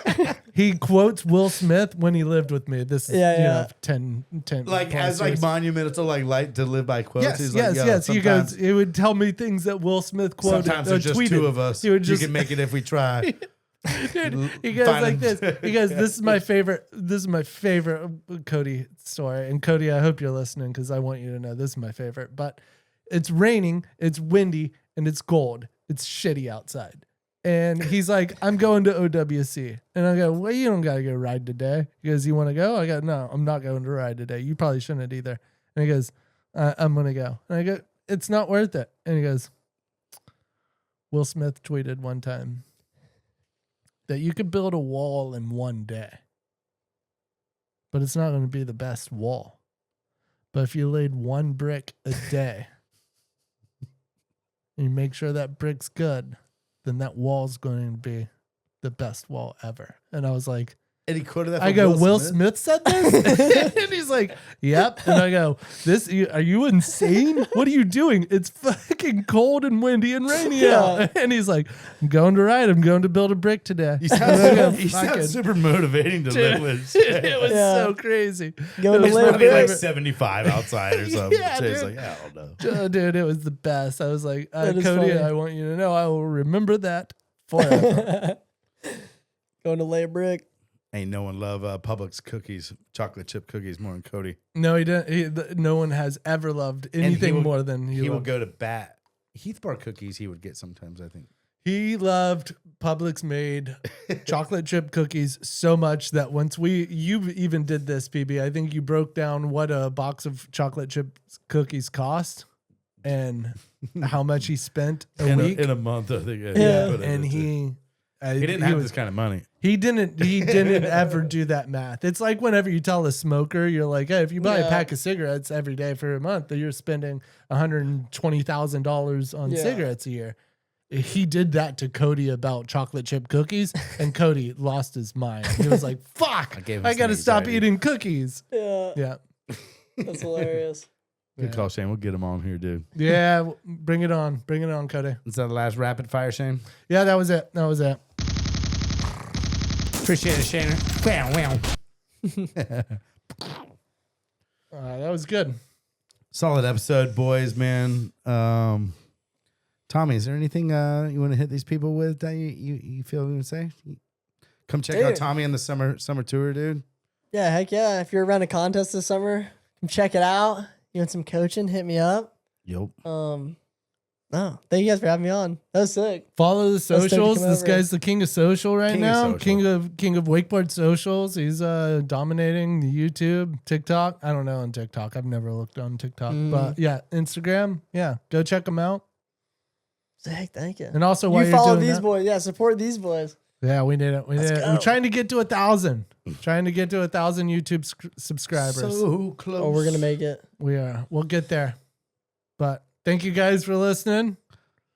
Yeah, thank you all the Patreon members, and Tommy, really appreciate you coming out, dude. You're like I said, you have the hold of the greatest moment in water sports history that I've ever witnessed, man.